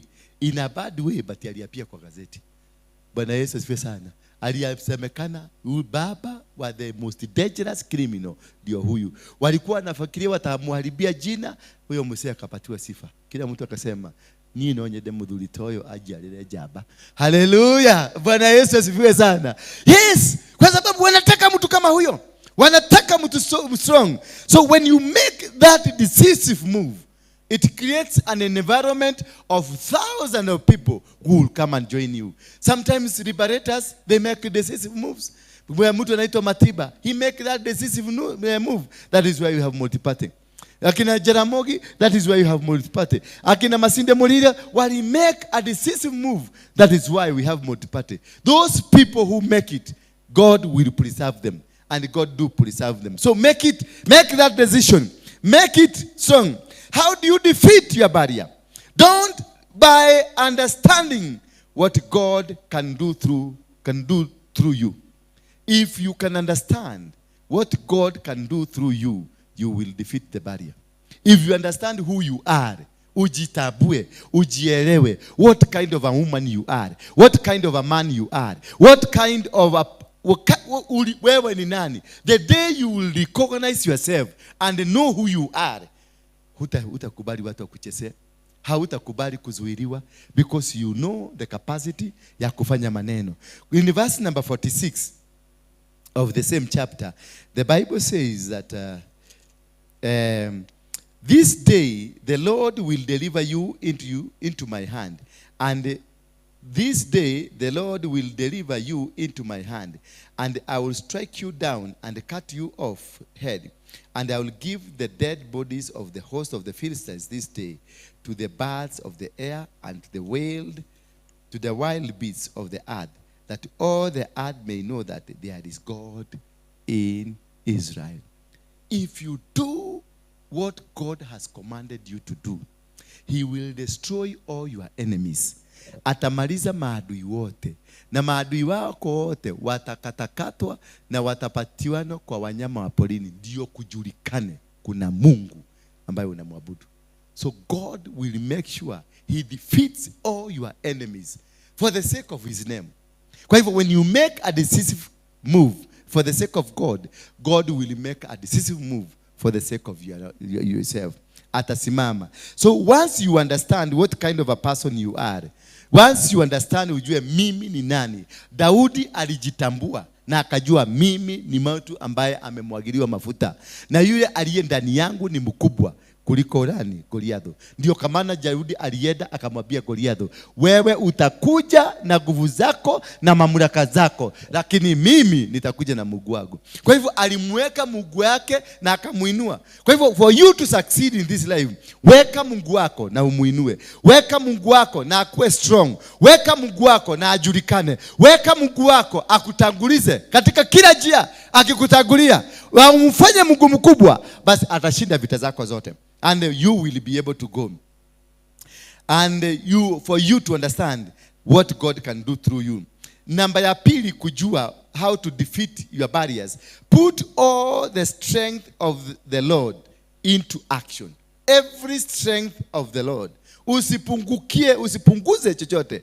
Na wewe usikuwe na nguvu hata moja. Usijaribu kuweka nguvu yako hata kidogo. Nguvu zote na mamlaka yote usalete kwa Mungu. Waambie Mungu. Alivyonya huyu Daudi aliambia Goliathi, alimwambia wewe unakuja kwa nguvu zako, lakini mimi nitakuja na Mungu. Kwa hivyo David hakuingia kule na mtu. Hakuingia kule kama Daudi, aliingia kule akiwa Mungu. Bwana kama Mungu, na akashinda vita.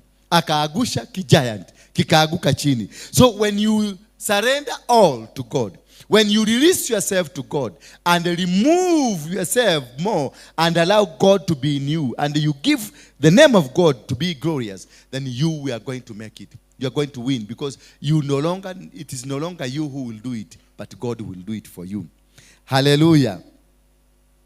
Aim for a bold and audacious target. Hallelujah. Bwana Yesu asifiwe sana. Aim for a bold and audacious target. Daudi ali-aim hapa. Hakuemu hapa. Ali-aim wapi? Ali-aim hapa kwenye dhidi. Akahiuria. I think Daudi alikuwa Mjaluo. Akafanya. Akasukusha. Akiangalia jicho kijua ile kichwa ndio ninalega. Akahiuria, akaachilia. Ikaingia mpaka kwa kichwa ya jamaa, akaanguka chini. Aim for that good thing. Aim ujue ninakuja hapa kufanya kazi in the name of God, and I'm aiming to become rich. I'm aiming to capture this territory. I'm aiming to make a move that has never been made. I'm aiming to succeed. I'm aiming to win. I'm aiming to conquer. I'm aiming just have that decisive and audacious aim. Lenga kile kitu ambacho kinalengeka. Bwana Yesu asifiwe sana. Aim for a bold and audacious target. Have a target of what you want to do. Have a target of that business. Have a target of what kind of a business you want to do. Kama unakuwa mwaka huu unataka kutengeneza 1 billion, have a target. Mimi niliambia watu tukiwa huko wakati tulifuka mwaka, niliwaambia niko na target ya kutengeneza 100 million before the end of this year. And I'm telling you, heavenly God I believe in, nitawasomea bank statement tukimaliza mwaka na nitawaonyesha hivi. Nitakuwa nimekanyaga 100 million. Bwana Yesu asifiwe sana. Ninaenda because I made it is my target. It is my decision. This is what I want to become. This is where I want to go. And if you that, hiyo ni kuandika, umeandika Kioneki na Demwanene. Bwana Yesu asifiwe sana. You've written that Kioneki. You've written na umeandikia Mungu, I want 100 million. Na zitakuja. Atakupatia direction. Atakupatia Goliathi moja uagushe na utajirike. Mimi natafuta hiyo Goliathi. Mkisikia tu mniambie. I'm looking for that Goliathi that is holding my 100 million. Na nitakamkamata. Na nikimkamata, hakuna huruma, ni kuagusha, because I have to survive. Yes. Sometimes you see, I was asking somebody here. Na hiyo kiswali nimekuwa nikiwauliza. Karo anafanyanga hospitali. Bwana Yesu asifiwe sana. Tukaigwe huruma de Karo, nwende athomithie nawe. Yes. Karo anafanyanga ni doctor wa macho. Na anaobaka kila siku, na ndio kwa maana anakujaga hapa kanisani. Anaombea Mungu amubariki na bariki kazi ya mikono yake. Bwana Yesu asifiwe sana. Ametoa tithe. Karo ni mmoja wa wale wa the best tithers in this church. Kazi yake iongezeke. Anaambia Mungu namna gani? Watu wakuwe vipofu, wakuwe wagonjwa, ndio kazi yake ikuwe mzuri. Kainega kuhigia. Hakosagi anafikishaga.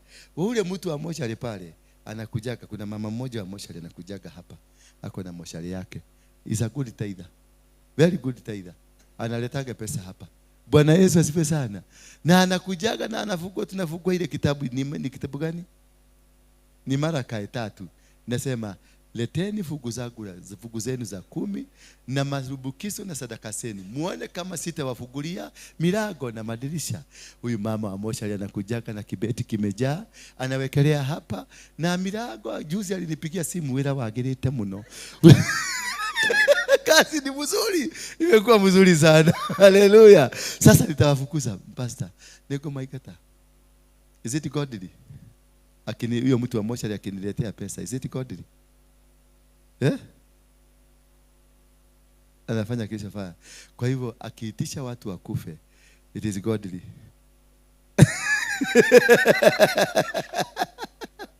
Sasa umekuja na mtu wenu, angalia, umekuja na mtu wenu mgonjwa, a very sick person. Na yeye huyu mama amekuja na pesa ya tithe, and you came here to church with a very sick person. And uone yule mama hapa, yeye anaomba kazi yake. Na wewe umekuja kuomba huyu mama apone. Na huyu amekuja na unaona kabahasha amebeba ni kasuri, na wewe uko na ka 50. Unakuaje hapo?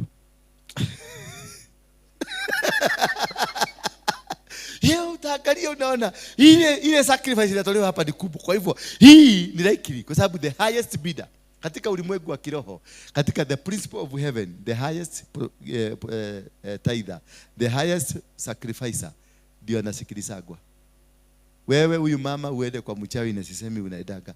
Peme uende kwa mchawi utoe 1,100 kutoka huyu, na yeye akuja kanisani na shilingi 1,000 akujitetea kutoka kwa urogi yako, na wewe ulitoa 1,100 yako itafanya kazi. Hivyo ndivyo kuna edaga.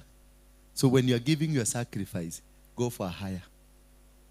Tafuta sana na uombe Mungu ujue ni nini kilipelekwa. Na ndio nawaambiaga wacha kukimbilia, kwa sababu umeona Waruinge kwa TV ama umeona Waruinge kwa YouTube unakibisa sacrifice. Wewe ni urahũthĩrwo kahinda gaka, ene ni ndirahũthĩrwo no ndukarute ũrimũ. Na ti kahinda gaka ni mahinda mothe kũhũthĩrwo. Mwathani agoco nginya mahĩndĩ makwa no makahũthĩka. Yes. Bwana Yesu asifiwe sana. Sasa huyo sasa mnaona sasa huyu ameleta 1,100 na huyu ameleta kanisani, huyu amepeleka kwa muganga. The principle of the kingdom of heaven, it respects itself. Inasema yule alitoa kubwa ndio atasikilizwa. So kabla hujakuja kutoa, nenda kwa magoti, do the seeking, ask God. Atakuletea kwa ndoto, atakuletea shosho wako wa miaka 300. Shosho alikuwa 300. Utaona kachochoka na kuduka na kisu. Utaona kachochoka na kufanya maneno. Utajua hii madhabahu iko hapo for 300 years. Sasa ukianza kufikiria kutoa sacrifice, asia from 300 years. Hallelujah. Unajua ni kwa nini Solomon mpaka leo hakuna mtu amemshinda kwa akili? Alichija ng'ombe 100. Elfu ngapi? 1,000. Alichija ng'ombe 1,000 siku moja usiku, mpaka damu ikatembea kama river. Kuna mtu umesikia mwingine ametoa? Nataka tujage pesa tutoe. Mimi nitatoa. Si ndio? Tafadhali tuende bagi tuibe pesa, tununue mang'ombe, tuchije, tuovateki dhisi huyu mjamaa. Amekaa sana, hii historia yake lazima tubadilishe. Ndio tukue na akili mingi. Bwana Yesu asifiwe sana. So he gave the highest. Na hii hekalu alijenga, hii tent alijenga, hii nyumba alijenga, ambayo mpaka saa hii inapiganiwa na Waislamu, inapiganiwa na Wakristo, na inapiganiwa na watu wa Freemason. Watu wa Freemason wanatumianga hiyo table. Akili yao yote wanasema imetoka kwa hiyo nyumba. Alitoa 144 goats na 22,000 ng'ombe. Ndio kusimamisha hiyo kanisa, kutoa hiyo kama madhabahu.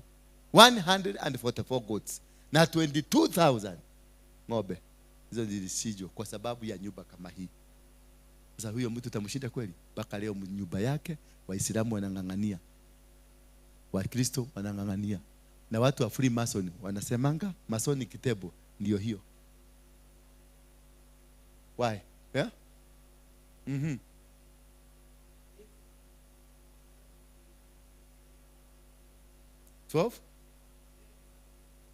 10 fat oxen.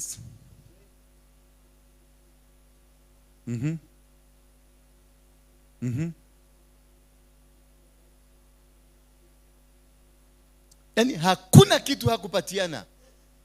Be a giver. For you to conquer this world, give anything that you find in your road. Chochote kiko in your position, give it. Give it as a sacrifice. Na hawezi, na utawashida kila mtu, hakuna mtu atakushinda. Continue giving. Mungu akikujalia, continue giving. Hakuna mtu atakushida. Wacha siniangalie tu muone kama kuna mtu ananishida. You can't win this battle against me. Who can't? I'm a giver. Out of giving, he gave what? He gained dominion over all the region of his side of the river, from Thebes even to Asa, all over the kings of his side of the river, and he had peace in all sides around him.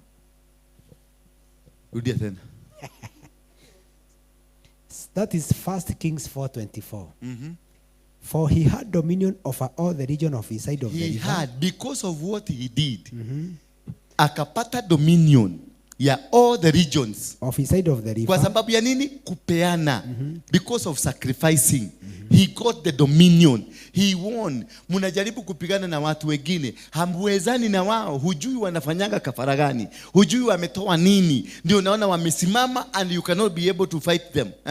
And all over the kings of his side of the river. Making wote wakakuwa chini yake. Because of what? Of giving.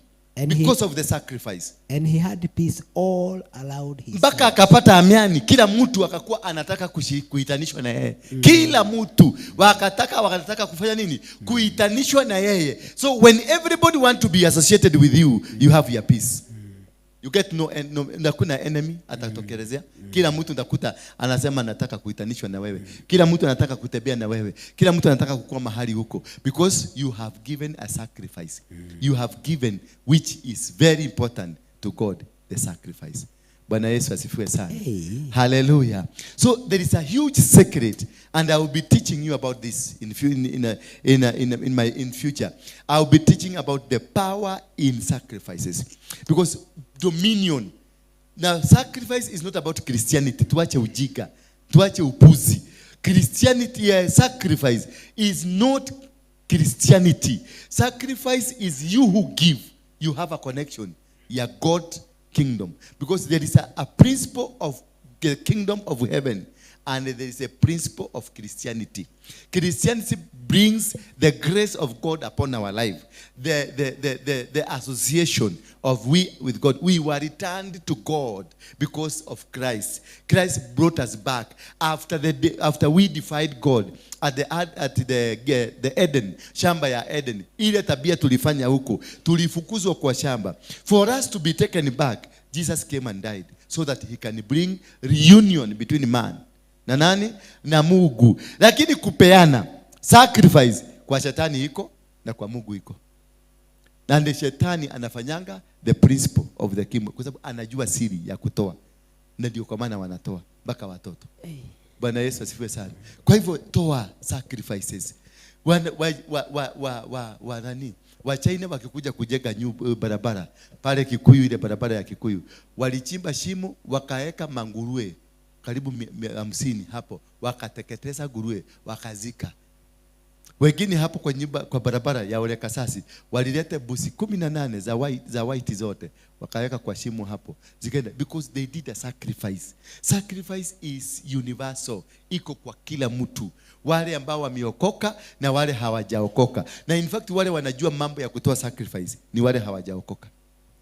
Nyinyi mnadanganywa hapa ati Yesu alikufa na akamaliza hiyo kitu. Hakuna kitu Yesu alimaliza. Alisema mimi, katika kitabu cha Matthew na Luka, anasema mimi sikuja kubadilisha mafundisho ya Musa, nilikuja kuyaweka nguvu. Bwana Yesu asifiwe sana.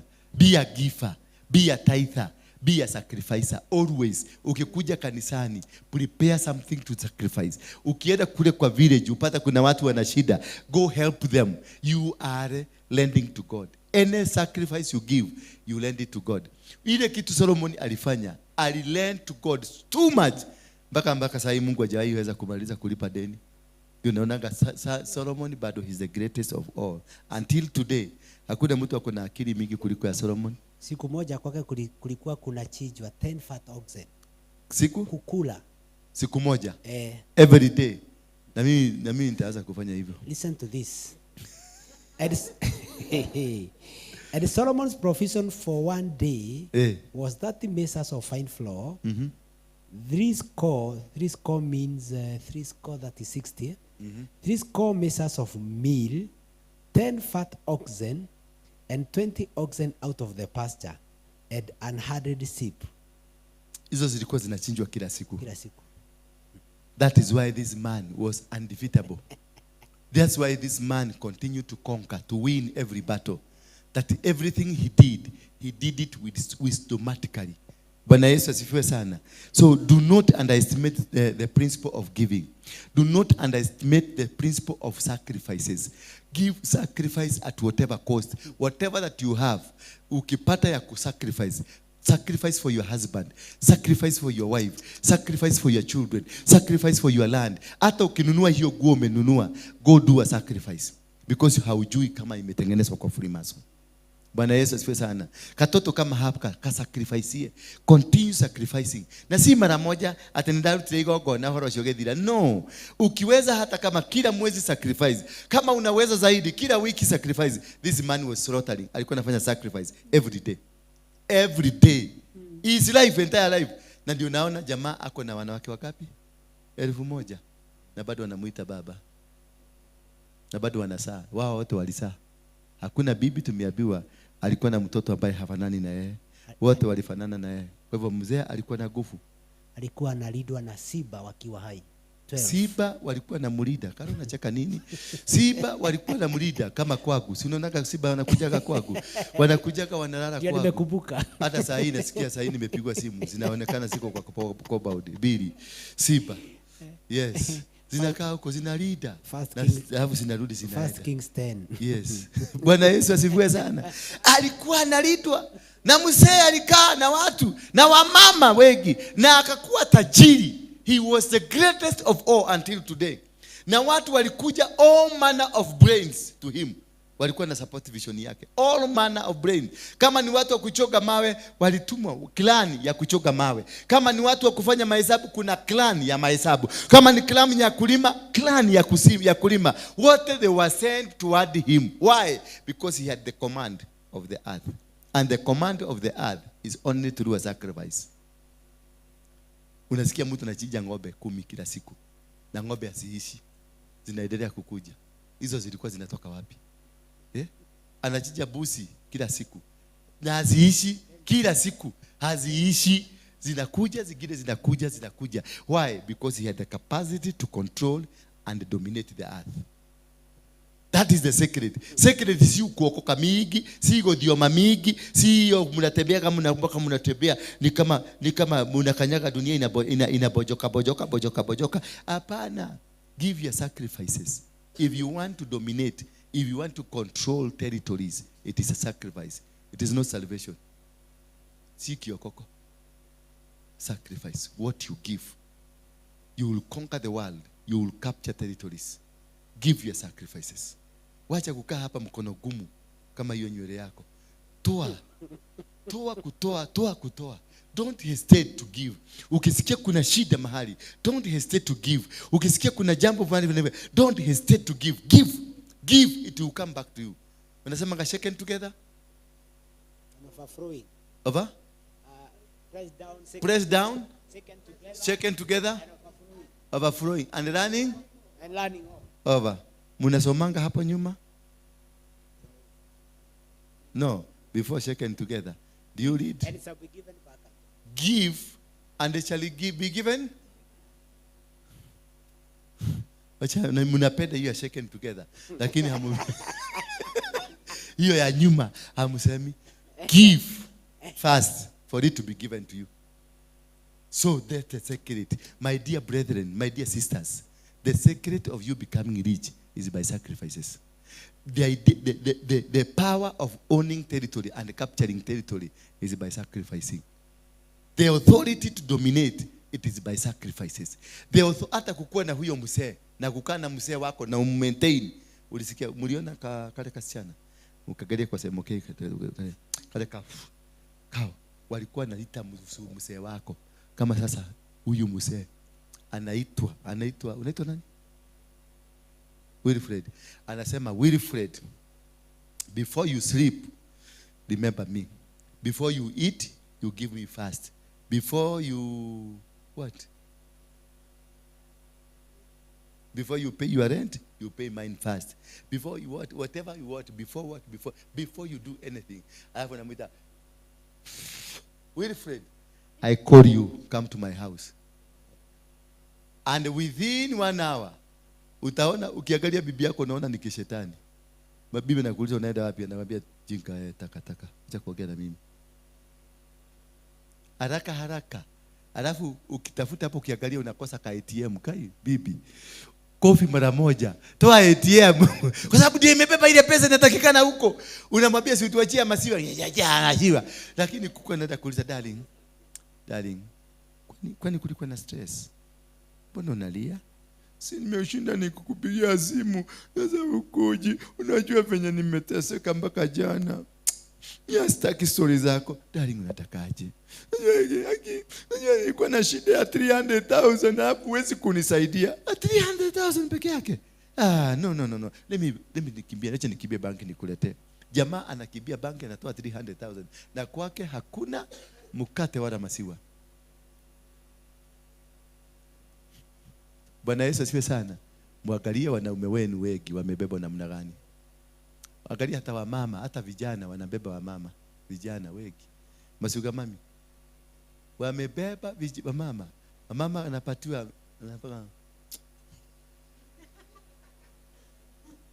mama kuisha.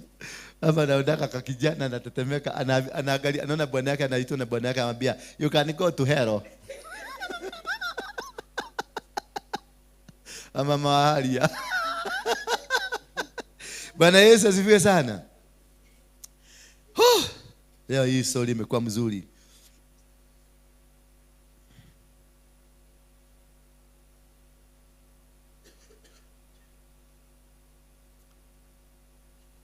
We are in defeating your barriers. Match your desires with God's riches in glory. Match your desires. Compare them. Match them with God.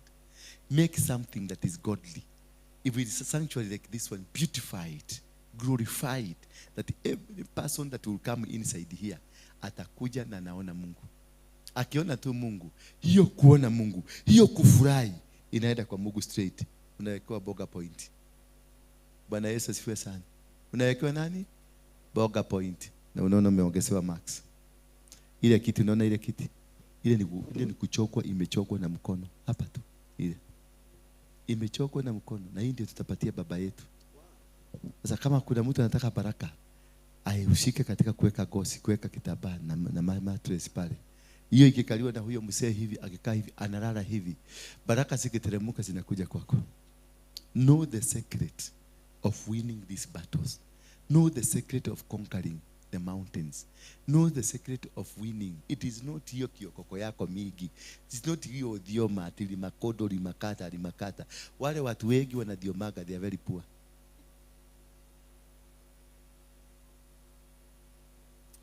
Sijasema msidiome, endelea kudioma, but most people hiyo kiokoko mingi, hiyo ya kwenda kwa hell, unasema naenda biguni. Sasa unataka kuniambia soma Genesis chapter 1 26, 27 and 28. You have been given dominion over the earth. You have been told to co-dominate, kushika dunia. Kitu umepatiwa fish, umepatiwa wanyama, ndege zote kwa mikono yako. Umeambiwa mpaka ardhi, miti yote ni yako. Na Mungu amesema akaona ile kazi amefanya, akafurahishwa na akambariki, akabariki kazi yake. Bwana Yesu, hebu tusomee hapo. Alafu niambie utaenda mbinguni ukiwa maskini ukubarike? Hautakubarika. That one can authoritative, hata kama umeokoka namna gani, mbinguni hautaingia kuwa maskini. He gave you dominion. He gave you a card to control the world. He gave you everything. Kwa hivyo kama wewe ni maskini ukule, sahau. Genesis chapter 1 verse number 26 inasema, and let us Okay, God said, behold, I've given you. Okay, and God blessed them, and God said unto them. 26. Verse 26. Okay, 26. Okay, I was reading 28. Verse 26. Answer for 26. Okay, 26. And God said, let us make man in our image. And God said, let us make man in our own image. After our likeness. So, look at your neighbor. How does he look like? Does he look like you? Does he look like you? Like God. He looks like who? Like God. So, what is the color of God? What's the shape of God? Yeah? No. What is the shape of God? No, it's not all shape. It's like me. Yeah, like Mungu ni mimi anafanana. And he said, let us make man in our own image. So my God looks like me. Then number 2. After our likeness. After our likeness. And let them have dominion over the fish of the sea. And let them have dominion. That's the key word. And let them have dominion over what? The fish of the sea. The fish of the sea. The birds of the air. The birds of the air. Over the cattle. And the cattle. And over all the earth. And over all the earth. And over every creeping thing. And every creeping thing on earth. That creeps upon the earth. Yeah. And God created man in his own image. In the image of him, he created him, male and female. He created man and female. And he blessed them. And he blessed them. And said, be fruitful. Be fruitful. And multiply. And multiply. And replenish the earth. And what? Replenish the earth. Replenish the earth. That is subdue the earth. And subdue. Subdue is another one. One of replenish. The other one is subdue it. And subdue. Ikalie, kusubdue ni kuikanyaga ikae chini yako. That is to subdue. Remember the key word first. It says have dominion, control. Kila kitu ni yako. The fish is yours. The trees are yours. The money is yours. Everything is yours. Sasa utaniambia, sasa umeanza kwenda biguni. Twende Zayuni. Tunaenda biguni na huna kakitu. Utaenda kumwambia ile kazi alikupatia ulifanyaje? No, just explain to me. Tusimame hapo kwanza. Utaenda kuambia Mungu. Utaenda kumwambia nini? Yeah? So ulifuata maagizo ya Mungu? Hapana. Wewe maskini, umefuata maagizo ya Mungu? Jibu tu, wewe maskini, umefuata maagizo ya Mungu? Sasa una expected Mungu akubariki aje na ufujafuata maagizo yake? Amekupatia kila kitu, lakini hautaki kung'ang'ana kukaa nazo. Then dominion is repeated again. Dominion is repeated again. Inasemaje? And have dominion over the fish of the sea. Have dominion over the fish of the sea. And upon, the birds of the air and everything that moves upon the earth. And then he said, I have given you every herb bearing seed, which is upon the face of the earth, and every tree which is the fruit of a tree yielding seed. And to you it shall be for food. Sasa niambie, hizo vitu zote umepatiwa. Na bado unasema wewe ni masikini. Na dhamaki ni yako, ng'ombe ni zako, miti ni zako. Ile watu wa Rastafarians wanasema amepatiwa ile weed ni yao. Ni sawa tu, weed ni yao, tuachie.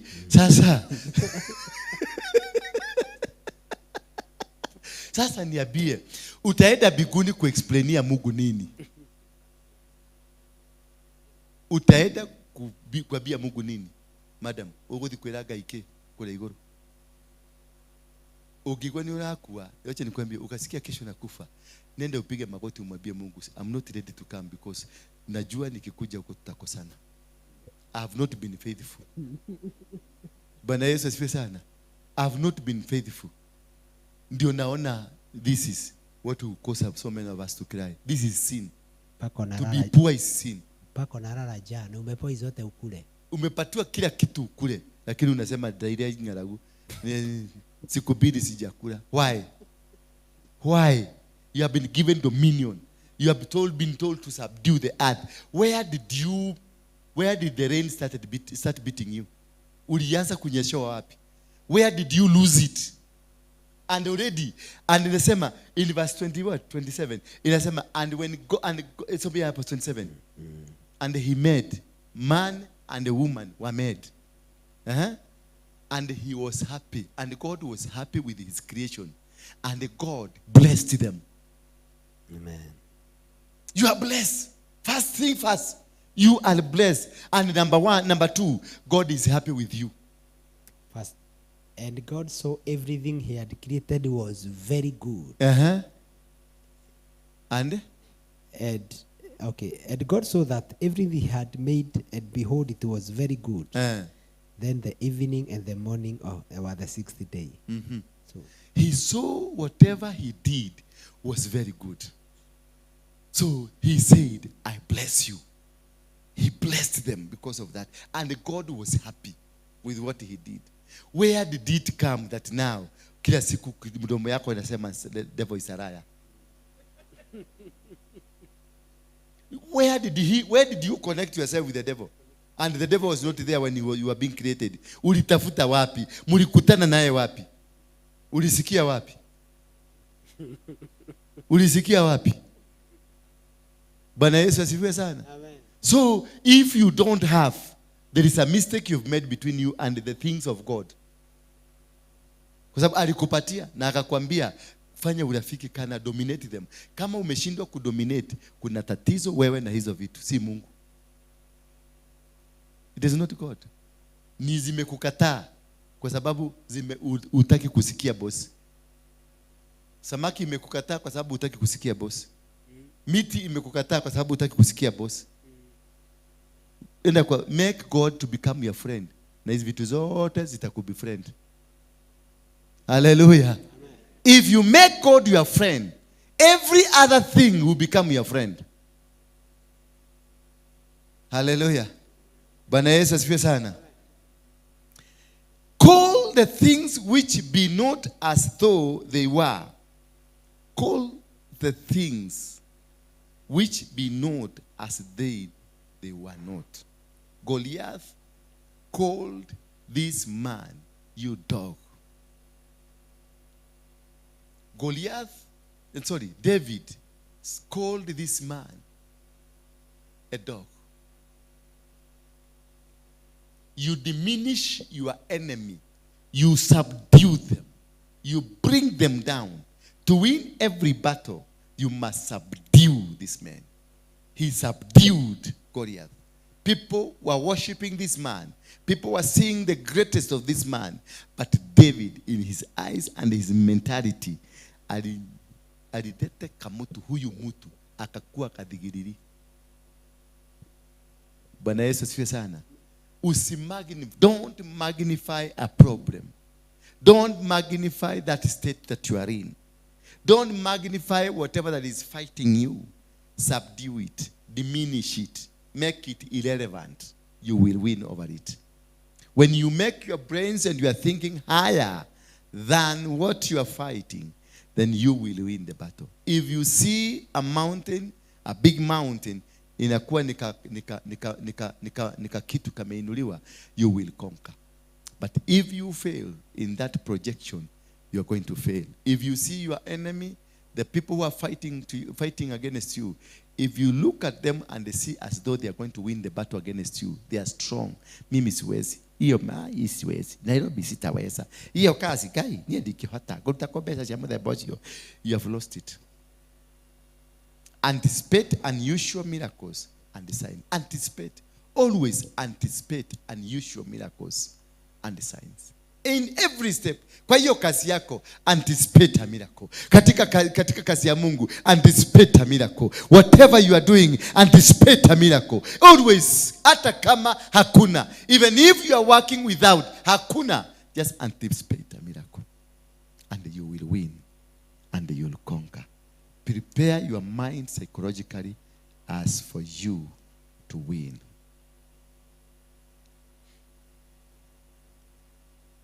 Oh my God.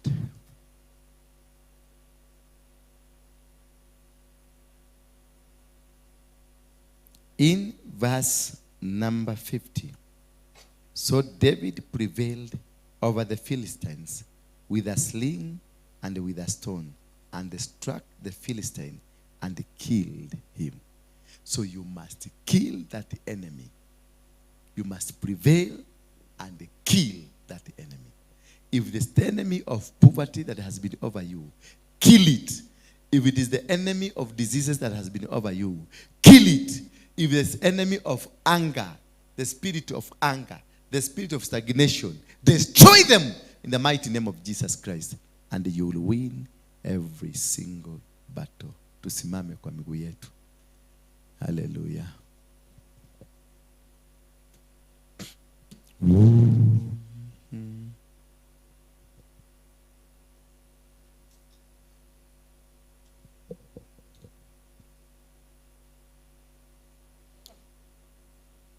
Nataka us, we put on the keyboard only, don't sing.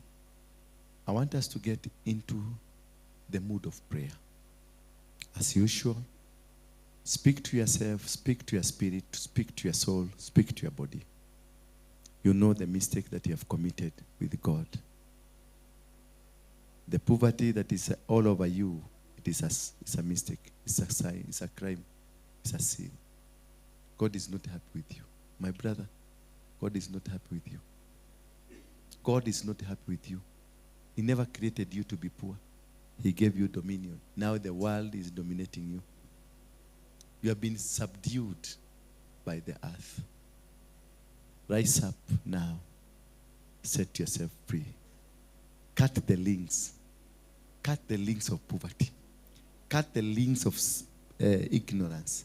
Cut the links of whatever that has stopped you.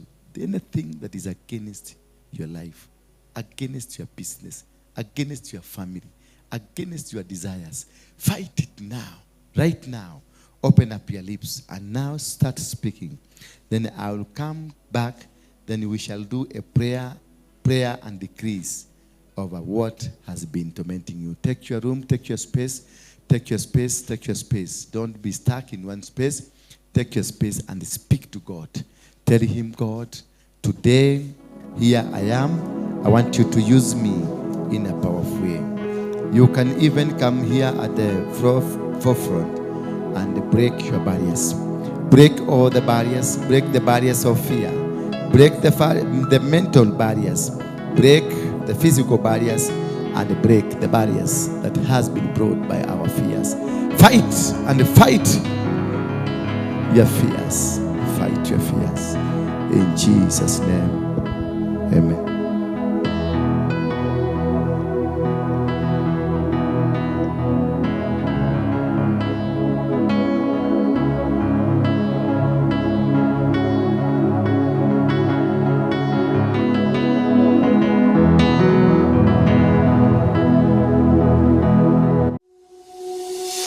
Apostle Waruinge, the lead minister of the Synagogue C.F.C, invites you to a special Sunday service of Fatherly Blessing of the Sanctuary on 2nd July 2023. The service will be held at Coffee Plaza, mezzanine floor, the first floor, Haile Selassie Avenue, opposite Easy Coach bus stop, Nairobi. The guest minister will be Archbishop Dr. and Mrs. Harrison Kenyan, the lead ministers of Christian Foundation Fellowship. The service will begin at 2 p.m. We will be live on Bethel TV, Faith TV, and Inoro TV. For more information and direction, contact +254 112 935 035 or are welcome. Kijana, habari? Mnaitwa nani? Naitwa Lawrence Murege. Lawrence? Murege. Yeah. Gaza. Wewe ni wa Gaza. Na Mungiki. Uliniambia nani alikuingiza kwa Mungiki?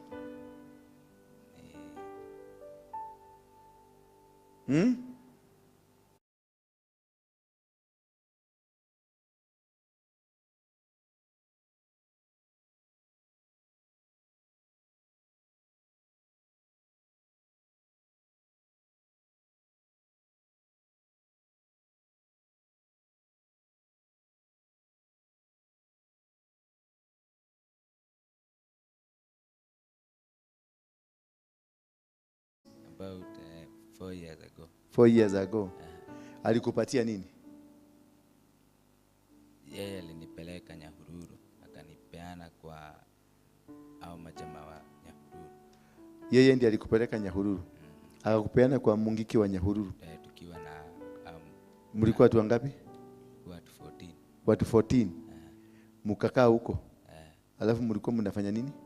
Tulikaa kwa msitu na kwa hiyo ndani ya hiyo msitu kuna mlima. Mlikuwa ndani ya msitu? Ndani ya msitu kuna mlima. Sasa mlikuwa mnakaa ndani ya msitu? Siku ngapi? Tulikaa siku 14. Mkifanya nini?